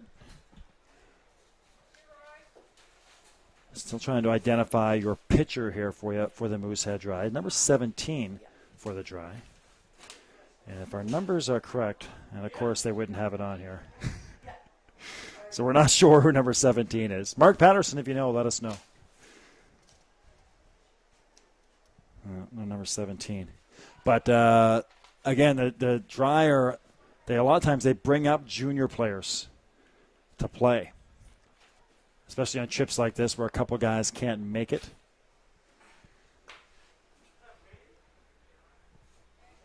But big, rangy left-hander.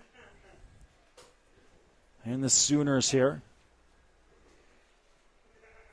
Man at first to lead off the inning.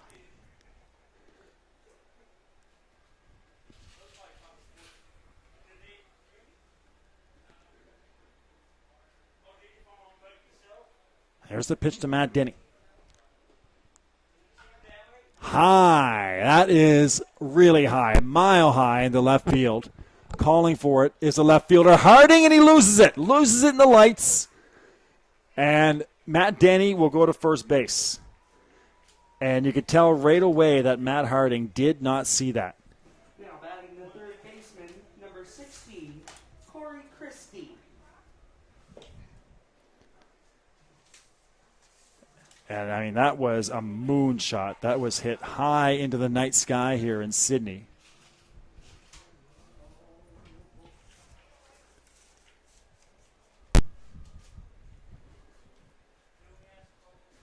And I'm not sure Matt Harding ever saw it. By the time he picked it up again, it was way too late. He was about 15 feet to the right-hand side of it. All right, here's Corey Christie. I'm going to go out there and talk things over.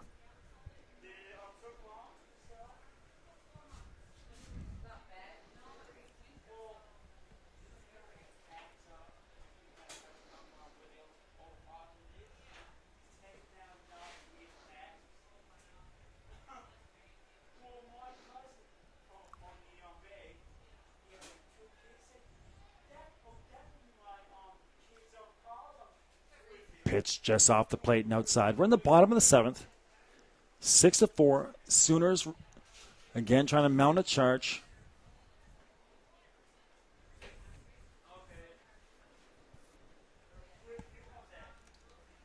Tomlinson is out. Pitched 6 innings. Corey Christie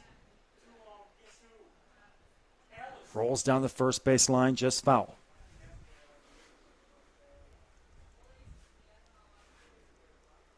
So definitely a junior affiliate player here on the mound for Dartmouth. A left-hander. Thrown into this pressure situation.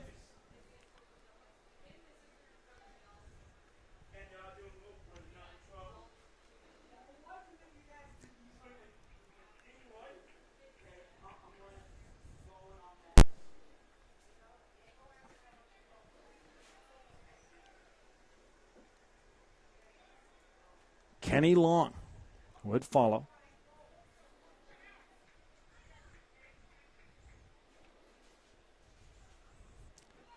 Runner goes at third. Bouncing ball to second. West ranges to his left side, makes the play. So 4-3, Christie is out.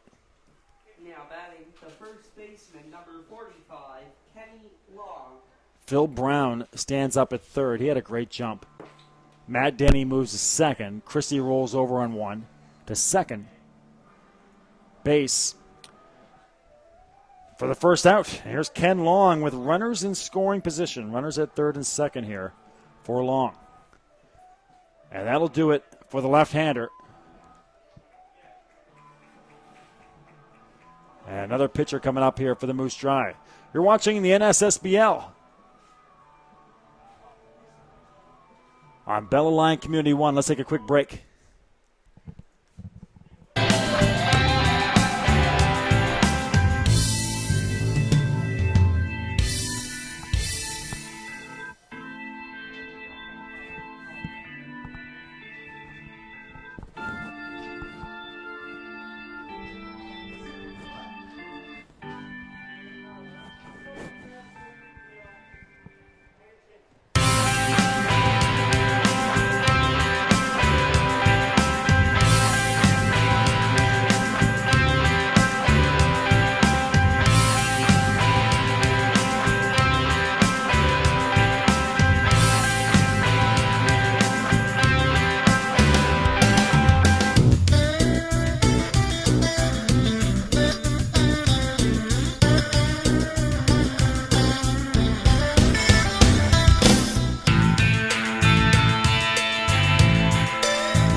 All right, Jeff Reeves is on the mound for Dartmouth, the right-hander, and Cam Marling, who's a great pitcher as well for the Dry.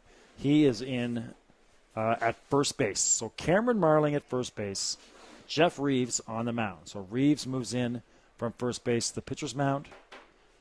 Cameron Marling comes off the bench to first base. 1 out is your situation in the bottom of the 7th.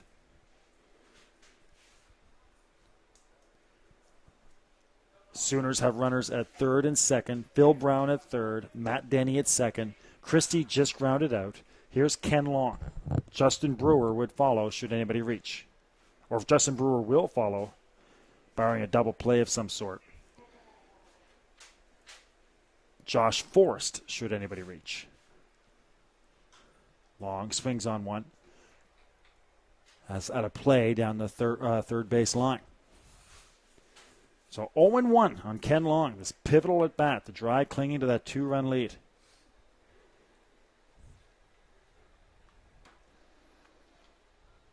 Jeff Reeves on the mound. Here comes your 0-1. Inside, just missing the kneecaps of Kenny Long. Long singled and scored, grounded out to second, and was forced out back in the 6th. Just off the plate, 2-1.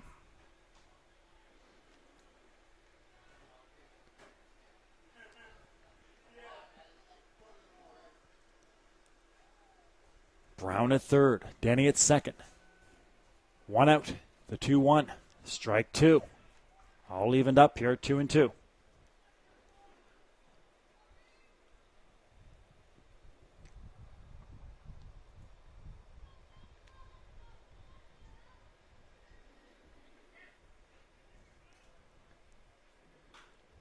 Hit down the third base line.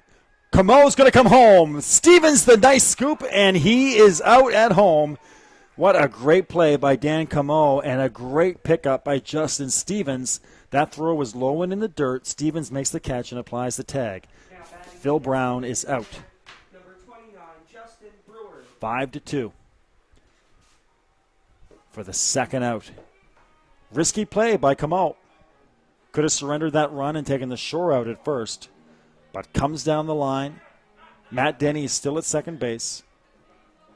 There was a hot pick down there by Camo and a throw in the dirt. Stevens made the catch, applied the tag, and 2 outs for the Dry. They're on the verge of getting out of this.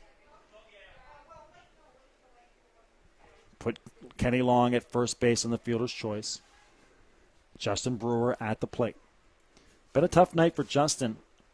He did walk and score a run, but had 2 strikeouts before that. Hasn't looked comfortable up there. And again, swinging and missing for strike 1.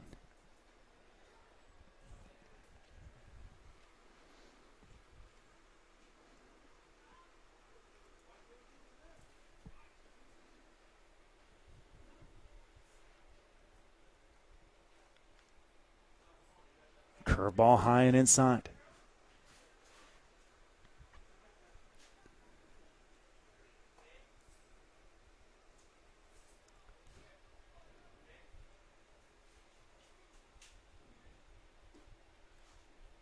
Sooners trying to narrow this lead. 6-4 for the Dry. Even at 2 here. Runners at second and first. Kenny Long down at first. Denny at second. The 2-2 pitch from Brewer as Reeves comes set. Just fouling it off. That was a tough pitch. Brewer does well to get enough to the backstop. I'll do it again on 2-2.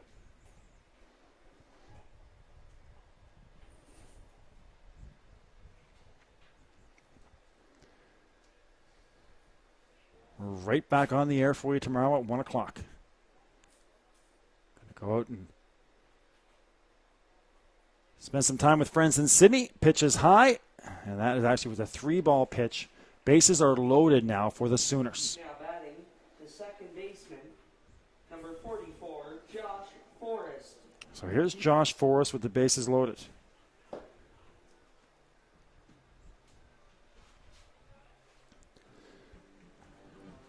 So Brewer, his second walk.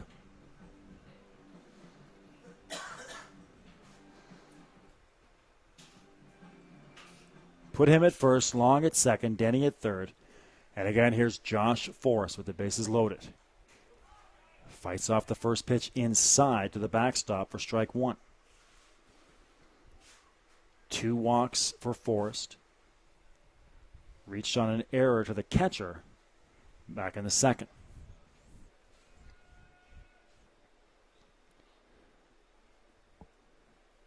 Reeves from the windup, the 0-1. Curveball. Again, Fred, I'm sorry, I'm really having a hard time picking up the umpire's calls here. That looked like a good pitch, could have gone for a ball as well. But that ball and strike motion, pretty much the same. That's a curveball, definitely in for a strike.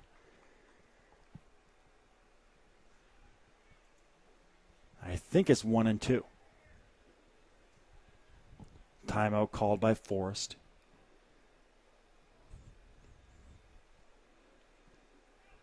Bases loaded. The pitch. Catches the inside portion, and it was a 1-2 pitch, and that's strike 3 on Forrest. He'll sit down looking. What a pitch by Reeves to retire the side.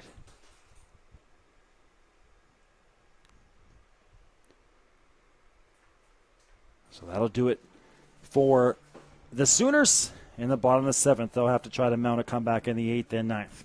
All right, the dryer coming up here from Susan McEachern. Stevens and McLeod and Head when we come back to Sydney on Bell Line Community 1.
All right, friends, back to Susan McEachern here in Sydney. That has cooled off. It's nighttime here. Now batting the catcher, number 35, Top of the 8th action. Justin Stevens. The Moosehead drive back to it with a 6-4 lead. And it's Justin Stevens, the venerable catcher. 2 runs scored tonight for Justin, 2 singles and a walk. Good night for the catcher. Takes strike 1. 0-1.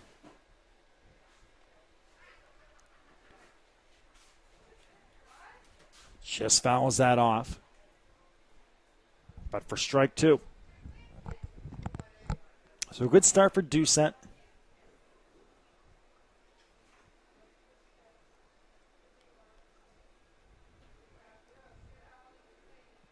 Stevens steps in here on the 0-2. Swung on to shortstop. Farrow attacks it.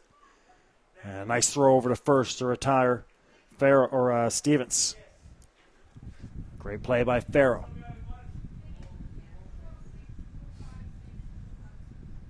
Now batting the designated hitter, number 50, Mark McLeod. And Mark McLeod.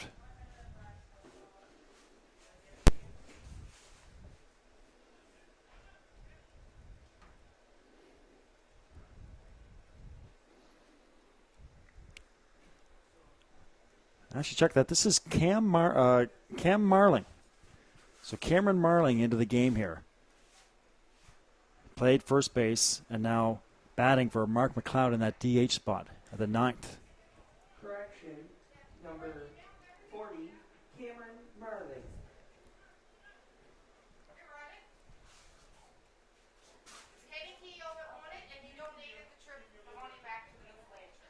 Swinging and missing is Cam.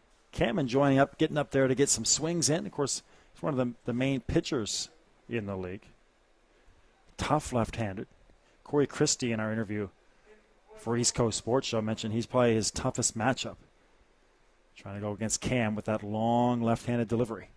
Fouls this one down the third base line, and there is Corey Christie giving chase. Farrow comes over, waves him off, and Farrow makes the easy catch right in foul ground. Now batting, the center fielder, number 4, Chris Head. So 2 plays for Chris Farrow, and here's Chris Head. And, of course, this is the play again. The only difference in the game right now. Chris Head with the little pop-up that should have been caught. Paul Doucette couldn't hold it. 3 runs, came home to score shortly thereafter. 2 singles for Chris. Flew out to center. And then that error. And then Chris would also come around to score later.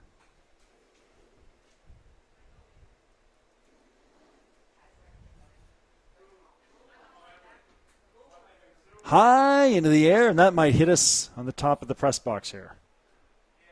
Nope, just goes over, bounces into the parking lot. Close to a Ford Focus over there on the far side. Nearly hit producer Drew's car. That is into the gap, and that is Chris Head's best contact of the night. A stand-up double awaits. Head slides into second, or stands up into second, I should say. And that was a rocket to the warning track. Played well by Phil Brown to get it in a hurry. Chris Head held to a double. That's Chris's 3rd hit of the night. But 2 outs, and maybe the fastest guy in the league at second for Dan Camo. Camo grounded to second, reached on an error, flew out to right field. And a big hit, the 2 RBI double. That right now the difference. Just one of the rock-steady players in the league. Can play him at several different positions. They've had him at third base now most of this year. Young Chris Gallivan has played second base. Chris didn't make the trip. Hello out there to Paul and Chris, by the way, if you're listening. And but Camo has settled right into that third base spot. Solid second man in the lineup.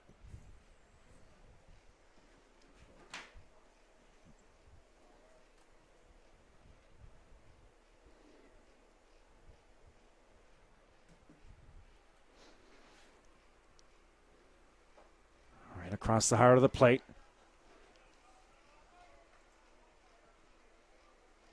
I don't know if Dan Camo reacted, kind of winced there. I'm not sure if he was upset about the call. 1 ball and 2 strikes coming up. Or if, I don't know, had to ask for time as well. Kind of doubled over there. Big pitch coming up to Camo. Swung on into the right center gap. Chasing it is Phil Brown. He won't get there. It'll go to the wall. Chris Head will score standing up. Dan Camo will stand up at second. Back-to-back stand-up doubles. And it's 7-4 for the Dry. Now batting, number 14, Greg West. So the top of the order with 2 outs. Chris Head, Dan Camo. And a little separation for the Dry.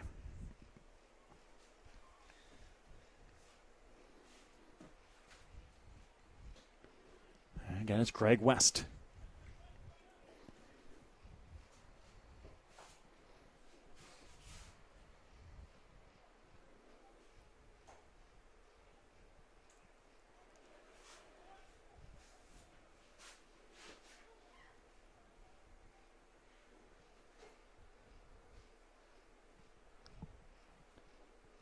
So Camo still at second. Here's Greg, just off the outside of the plate.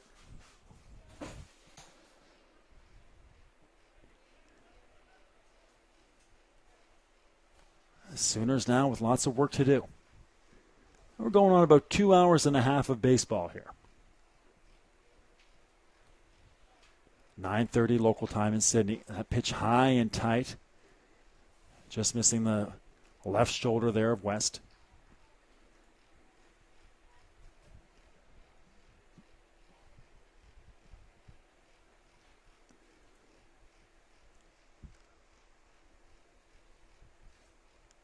I think this is the 2-2. For a strike.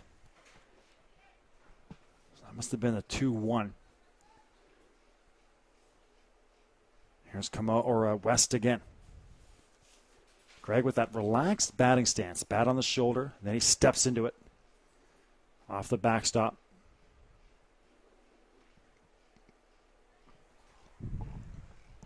Two balls and 2 strikes.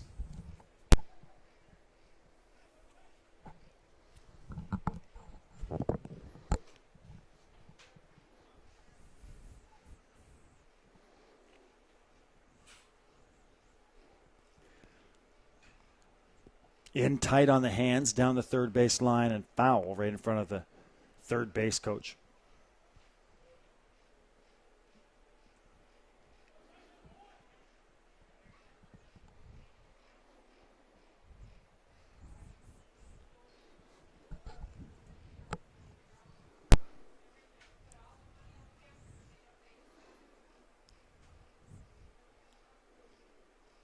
Good lead for Camo.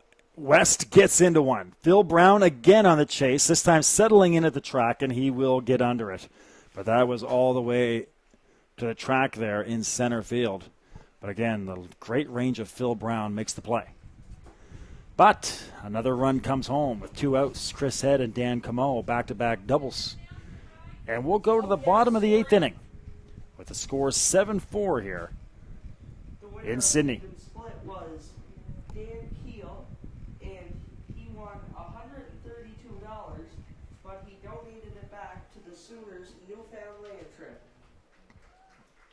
Great announcement there.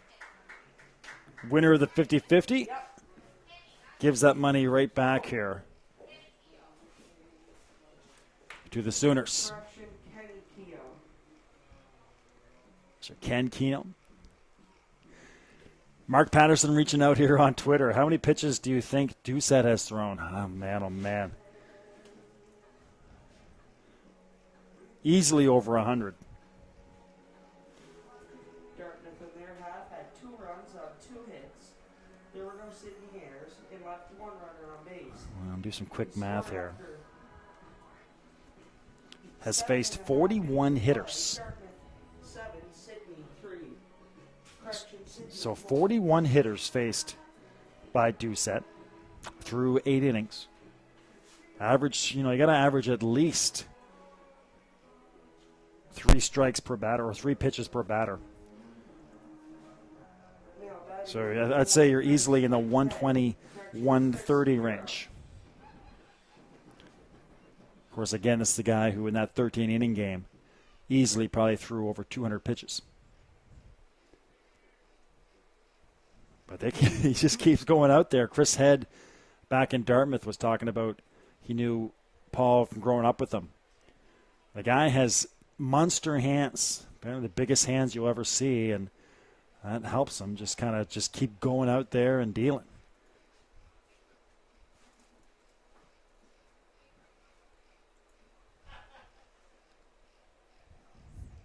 Sooners with work to do here in the 8th inning. Chris Farrell leading off, Jason Shepard batting second, Duncan McDonald batting third, and Phil Brown, if anybody reaches. That one low.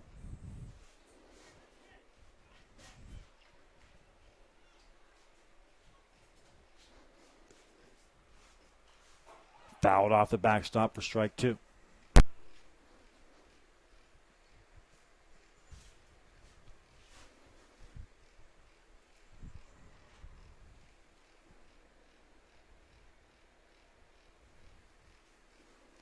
Here's your 2-2. Curveball over the head of Farrow. Farrow ducks underneath it.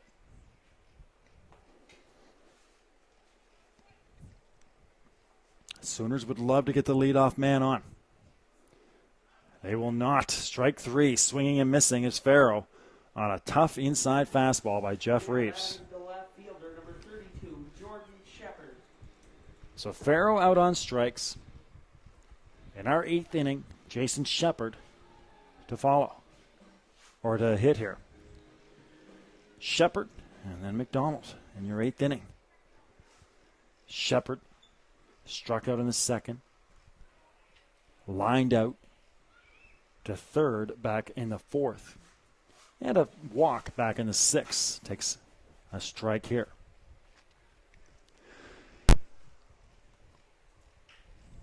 Down to 3rd base line.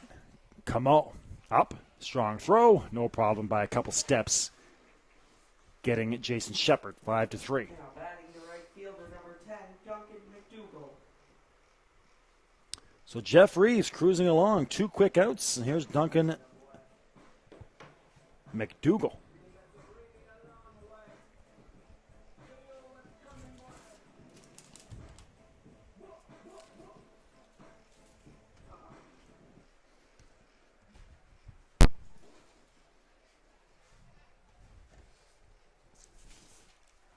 McDougall batting from the left side. I think I've been calling Duncan McDonald tonight. My apologies to the McDonald or the McDougall clan. There's Duncan. Curveball high.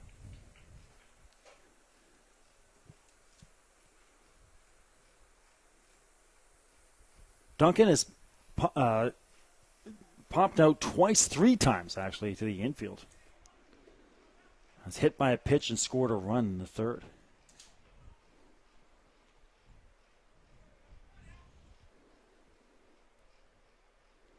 Reeves. That is in tight for a ball.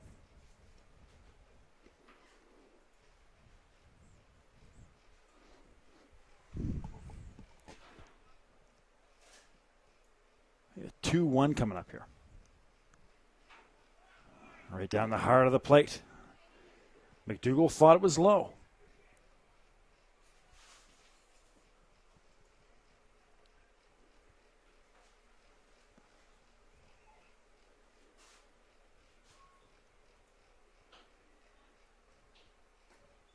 Low and inside, and that is a walk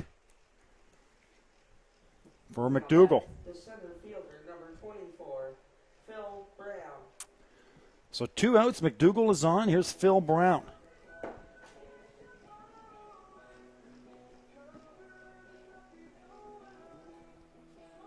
And been a busy night for Phil in the outfield along with the right fielder. They've been shagging flies and hard-hit balls all night. Seems like every play has been a tough one for them out there. Sharply hit ball right at West, and Doodle at second, no problem. Greg West settling right into that second base spot tonight. In their half of the 8th inning, had And that'll do it for the Sooners. no hits. There were no Dartmouth errors and left 1 runner on base. The score after 8 complete innings of play, Dartmouth 7, Sydney 4. So the Dry will come back up again with a 7-4 lead. Phillips, Reeves, and Doodle. Let's take a quick break, and we'll come right back for you here on Bell Alliant Community 1.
right, on to the ninth inning.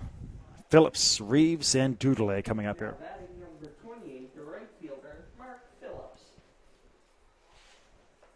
Phillips doubled and scored a run back in the third. One of these 7 Moosehead dry runs. New pitcher on the mound for the Sooners. Or it is for the Sooners, sorry. Anthony Iannetti. And Iannetti and Matt Denny right away going to talk things over. This is that top of the ninth. This is where the Moosehead Dry, you think that they have the 3-run lead, and you take the field thinking you're just going to get through the top of the inning and then get to the bats and try to make your comeback. But this is so many times you'll see the Moosehead Dry put the game away in this situation. They'll just all of a sudden chalk on 4 runs and completely blow the game out. So this is a careful inning for Sydney. They want to make sure they get this right to give themselves a chance, still just down 3 runs. I've seen a lot of games where the Dry will go into the top of the ninth or the top of the ninth or the bottom of the 8th at home, leading by 2 or 3 runs, and they'll quickly make it 6 or 7. That's strike 2.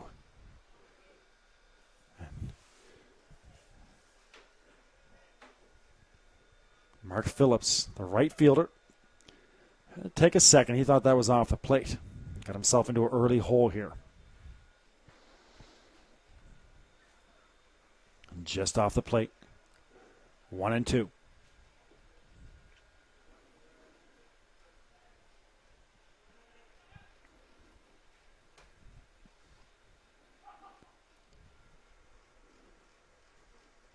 Phillips, Reeves, Dudelay, Matt Harding.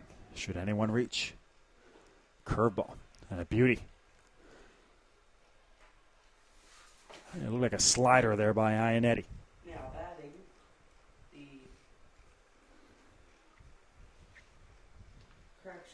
Cameron Marley. Jeff Reeves.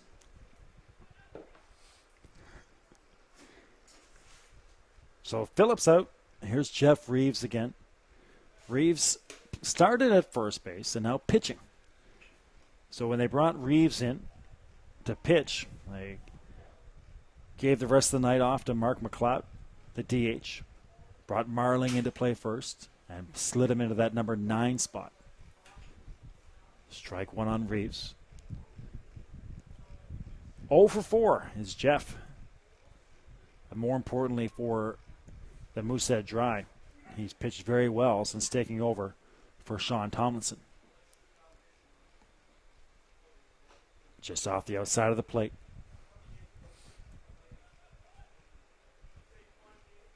1-1.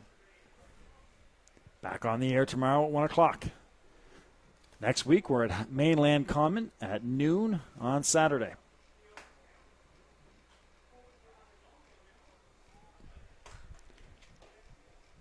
It feels like a while since we've had a game. We had to postpone a game that we did. We're going to do in Truro due to scheduling conflicts with some big events we were doing in New Brunswick.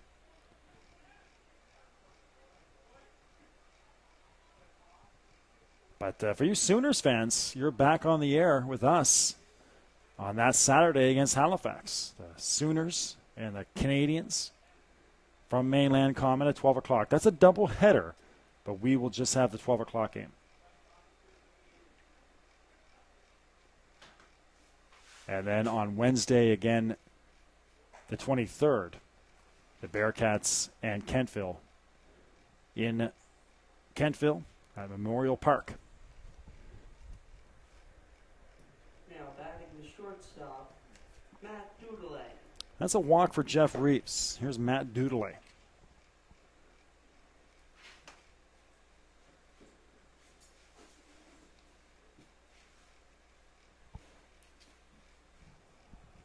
Dudelay, it's been a rough night for Matt. Did have the walk, was forced out. Since then, he's 0 for 3. Couple flyouts and a groundout.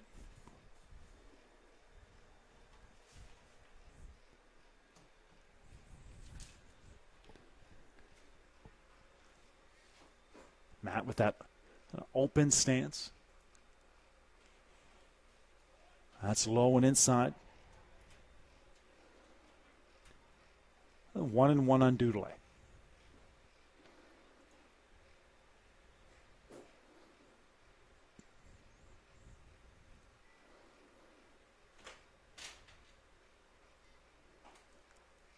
Strike two on the inside corner.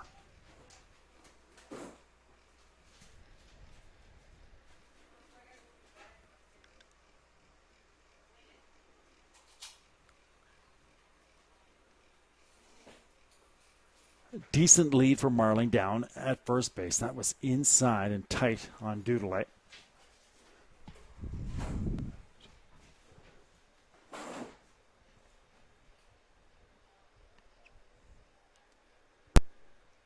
Marling not much of a threat to steal down there at first. Really no reason to. The 3-run lead here for the Dry. Gets a bit of a decent lead though, but he's holding. Doodle flies or pops that down the third base line out of play. 2-2 coming up now on Doodle.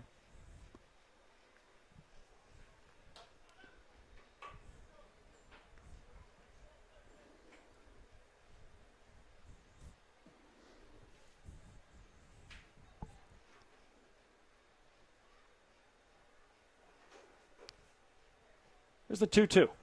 Marling doesn't go. Actually, there's a 3-2. And a walk for Doodle. So runners at second and first.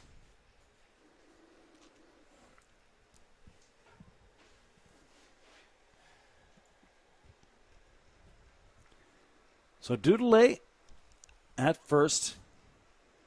Reeves at second. And again, this is how many times have we seen this? Just mentioned a few minutes ago. You just, as a team and especially the home fan base, you're just thinking about getting to the bottom of the ninth to try to get your comeback going, down 3 runs, and then all of a sudden, the top of the inning, the Dry, just slowly but surely mount a threat and get the big-time separation. That goes off the glove of Denny. Runners go, and now runners at third and second on the pass ball.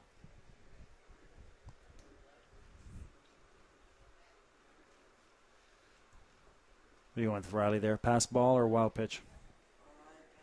I'm going to say pass ball, too. Looked like Denny should have had it. High and tight.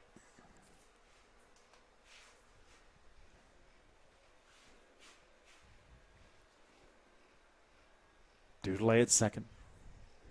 A little conference at the mound. Coach right here recognizing the importance of getting out of this inning with just a 3-run game. Obviously 3 runs. You're still in it. Couple knocks, couple walks, and you got a chance to get the tying run to the plate.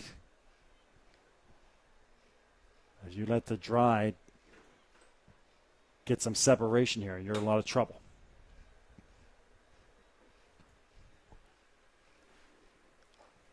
For strike. Right down the heart of the plate.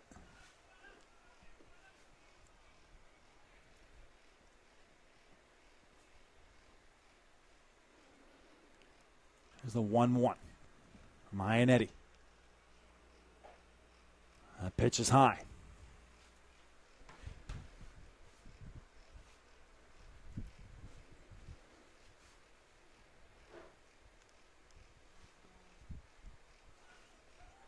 Mayanetti comes set.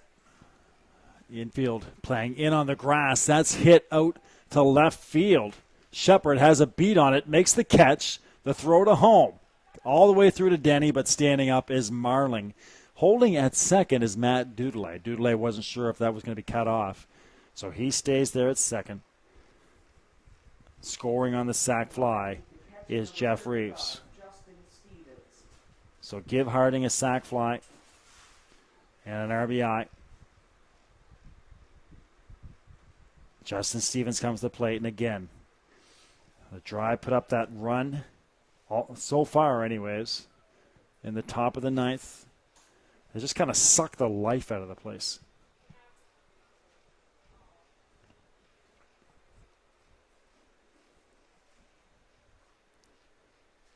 Iannetti comes set from the stretch. Swinging and missing on the first pitch is Justin, strike one.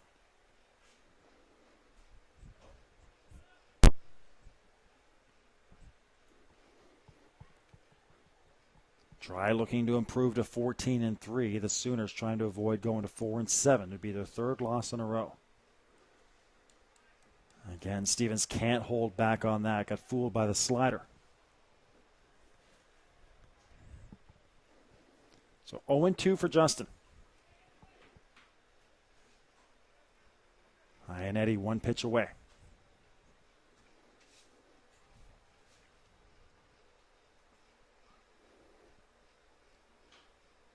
Stevens rolls over on it, foul down the third base line. They'll do it again on 0-2. Been a long one tonight. 8 2/3. We're at the 3-hour limit. We're at the 3-hour point. In an 8-4 game. 0-2 pitch. Low one off the plate. That was tight for 0-2. 1-2 coming up now on Justin. There's a fixture at that catcher position this year for the Dry. Curveball inside, 2-2. Well, Stevens works his way back to an even count. Cam Marling in the on-deck circle. Hoping that Stevens saves his hits. Sure, Cam would like to get up there and swing the bat again. Doesn't always get these chances. High and tight. Ball 3 on Justin Stevens. Well, Stevens works his way back to a full count.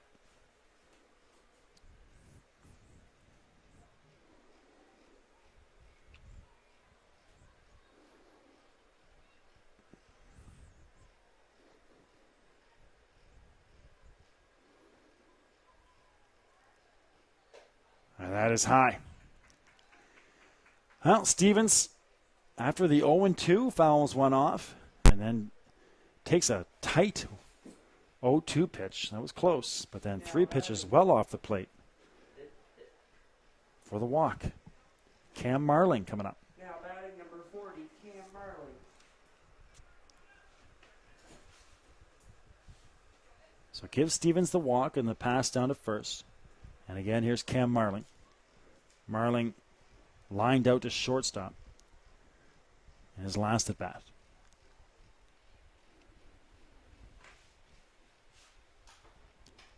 Pop foul down the left field side. Nicely done. Christie over in foul ground right in front of his dugout makes the play.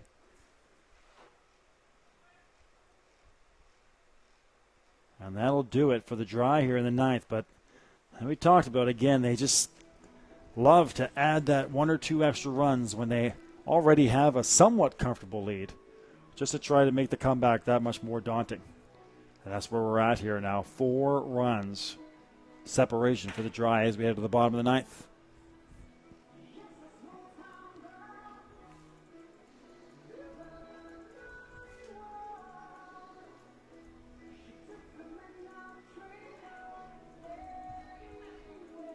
Dartmouth in their half of the ninth inning had 1 run on 1 hit. There were no Sydney errors and left 2 runners on base. The score after 8.5 innings of play: Dartmouth 8, Sydney 4.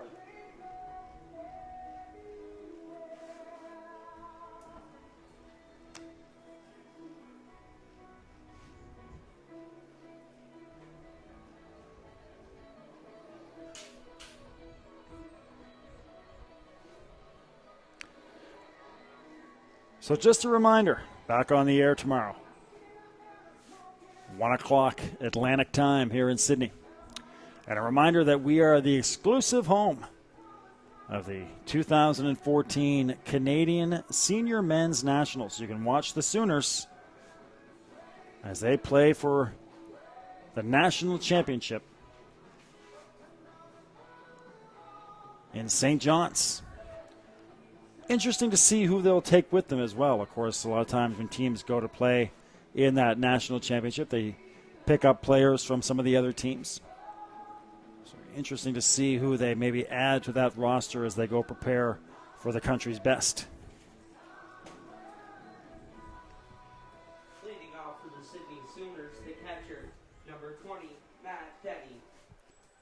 Well, the Sooners, if they're going to start something, they're in the right position anyways in terms of batting order. Matt Denny will start things off, Corey Christie, Kenny Long, and Justin Brewer should anybody reach. So the latter parts of the heart of the order coming up here for this Sooners team. Jeff Reeves back there for his third inning of work. First pitch strike to Matt Denny. Reeves likes to work quickly. Here he comes with his 0-1. Curveball just low. 1-1.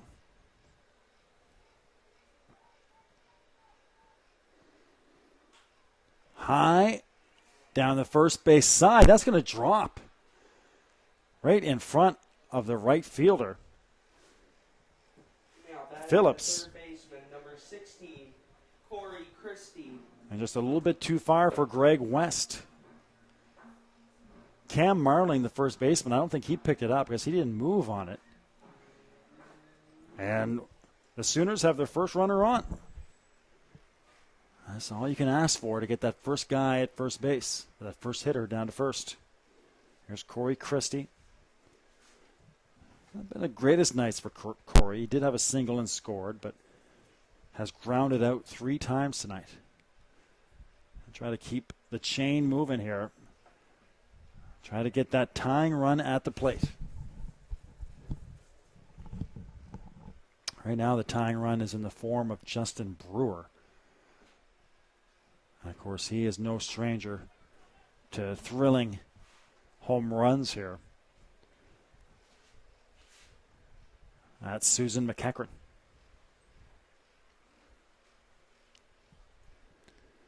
And Stevens goes out there to talk to Jeff Reeves. Not sure he likes how this early inning is going, or the early portions of this inning are going.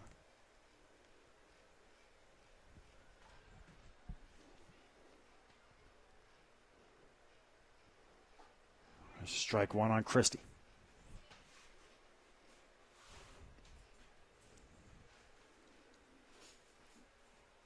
Well, Corey's a venerable hitter. Been doing this a long time. He'll make Reeves work. Strike 2.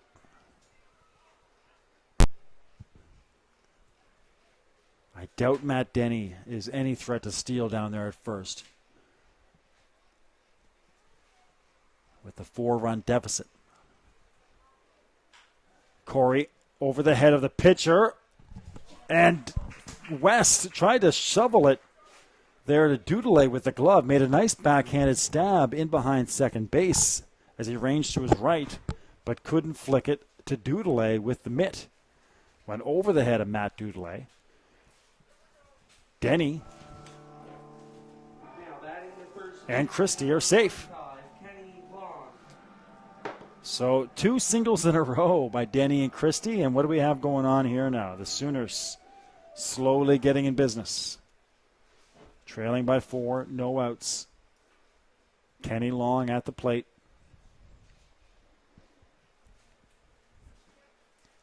It's a Sooners team that fights you to the very end. That's on the outside for strike 1. 0-1 coming up here on Ken Long. Long singled and scored a run back in the second inning for the Sooners. On the 0-1, Reeves from the stretch. That's inside. 1-1.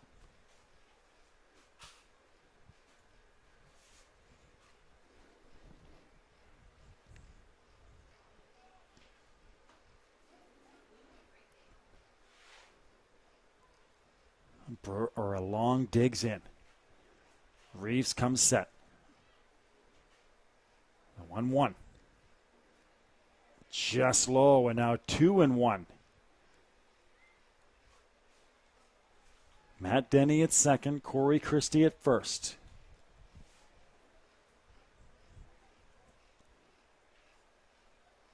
Friday night baseball at Susan McEachern. It's been a wild summer so far for us here anyways when we do the games on Friday night in Sydney. 2-1. Swung on by Ken Long and down the third base line and foul. Looked like it went down by the dugout there.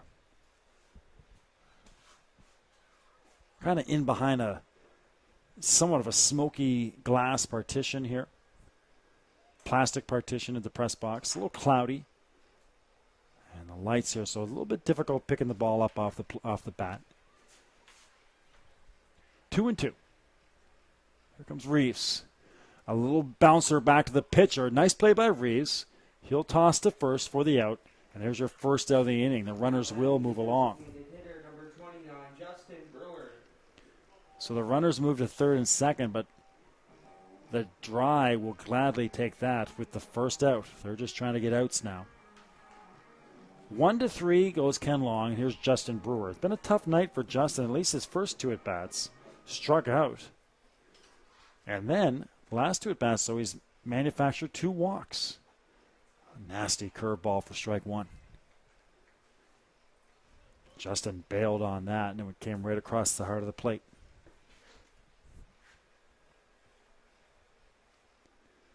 And now the gas on the outside portion just off the plate for 1-1.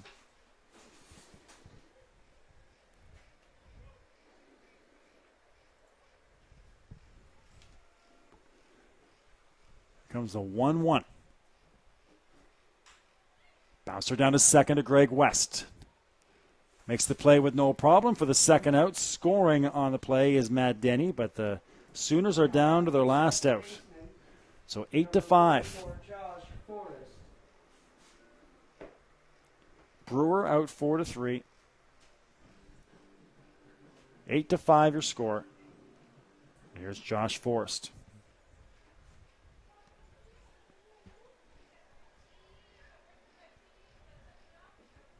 Eight to 5.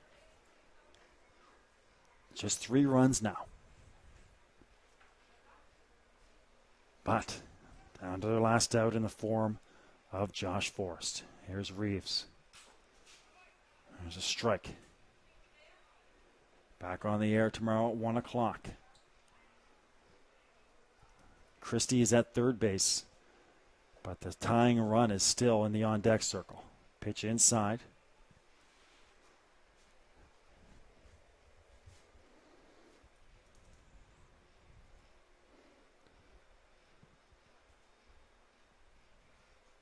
Swinging through for strike 2. 2-2. Sooners down to their last strike now.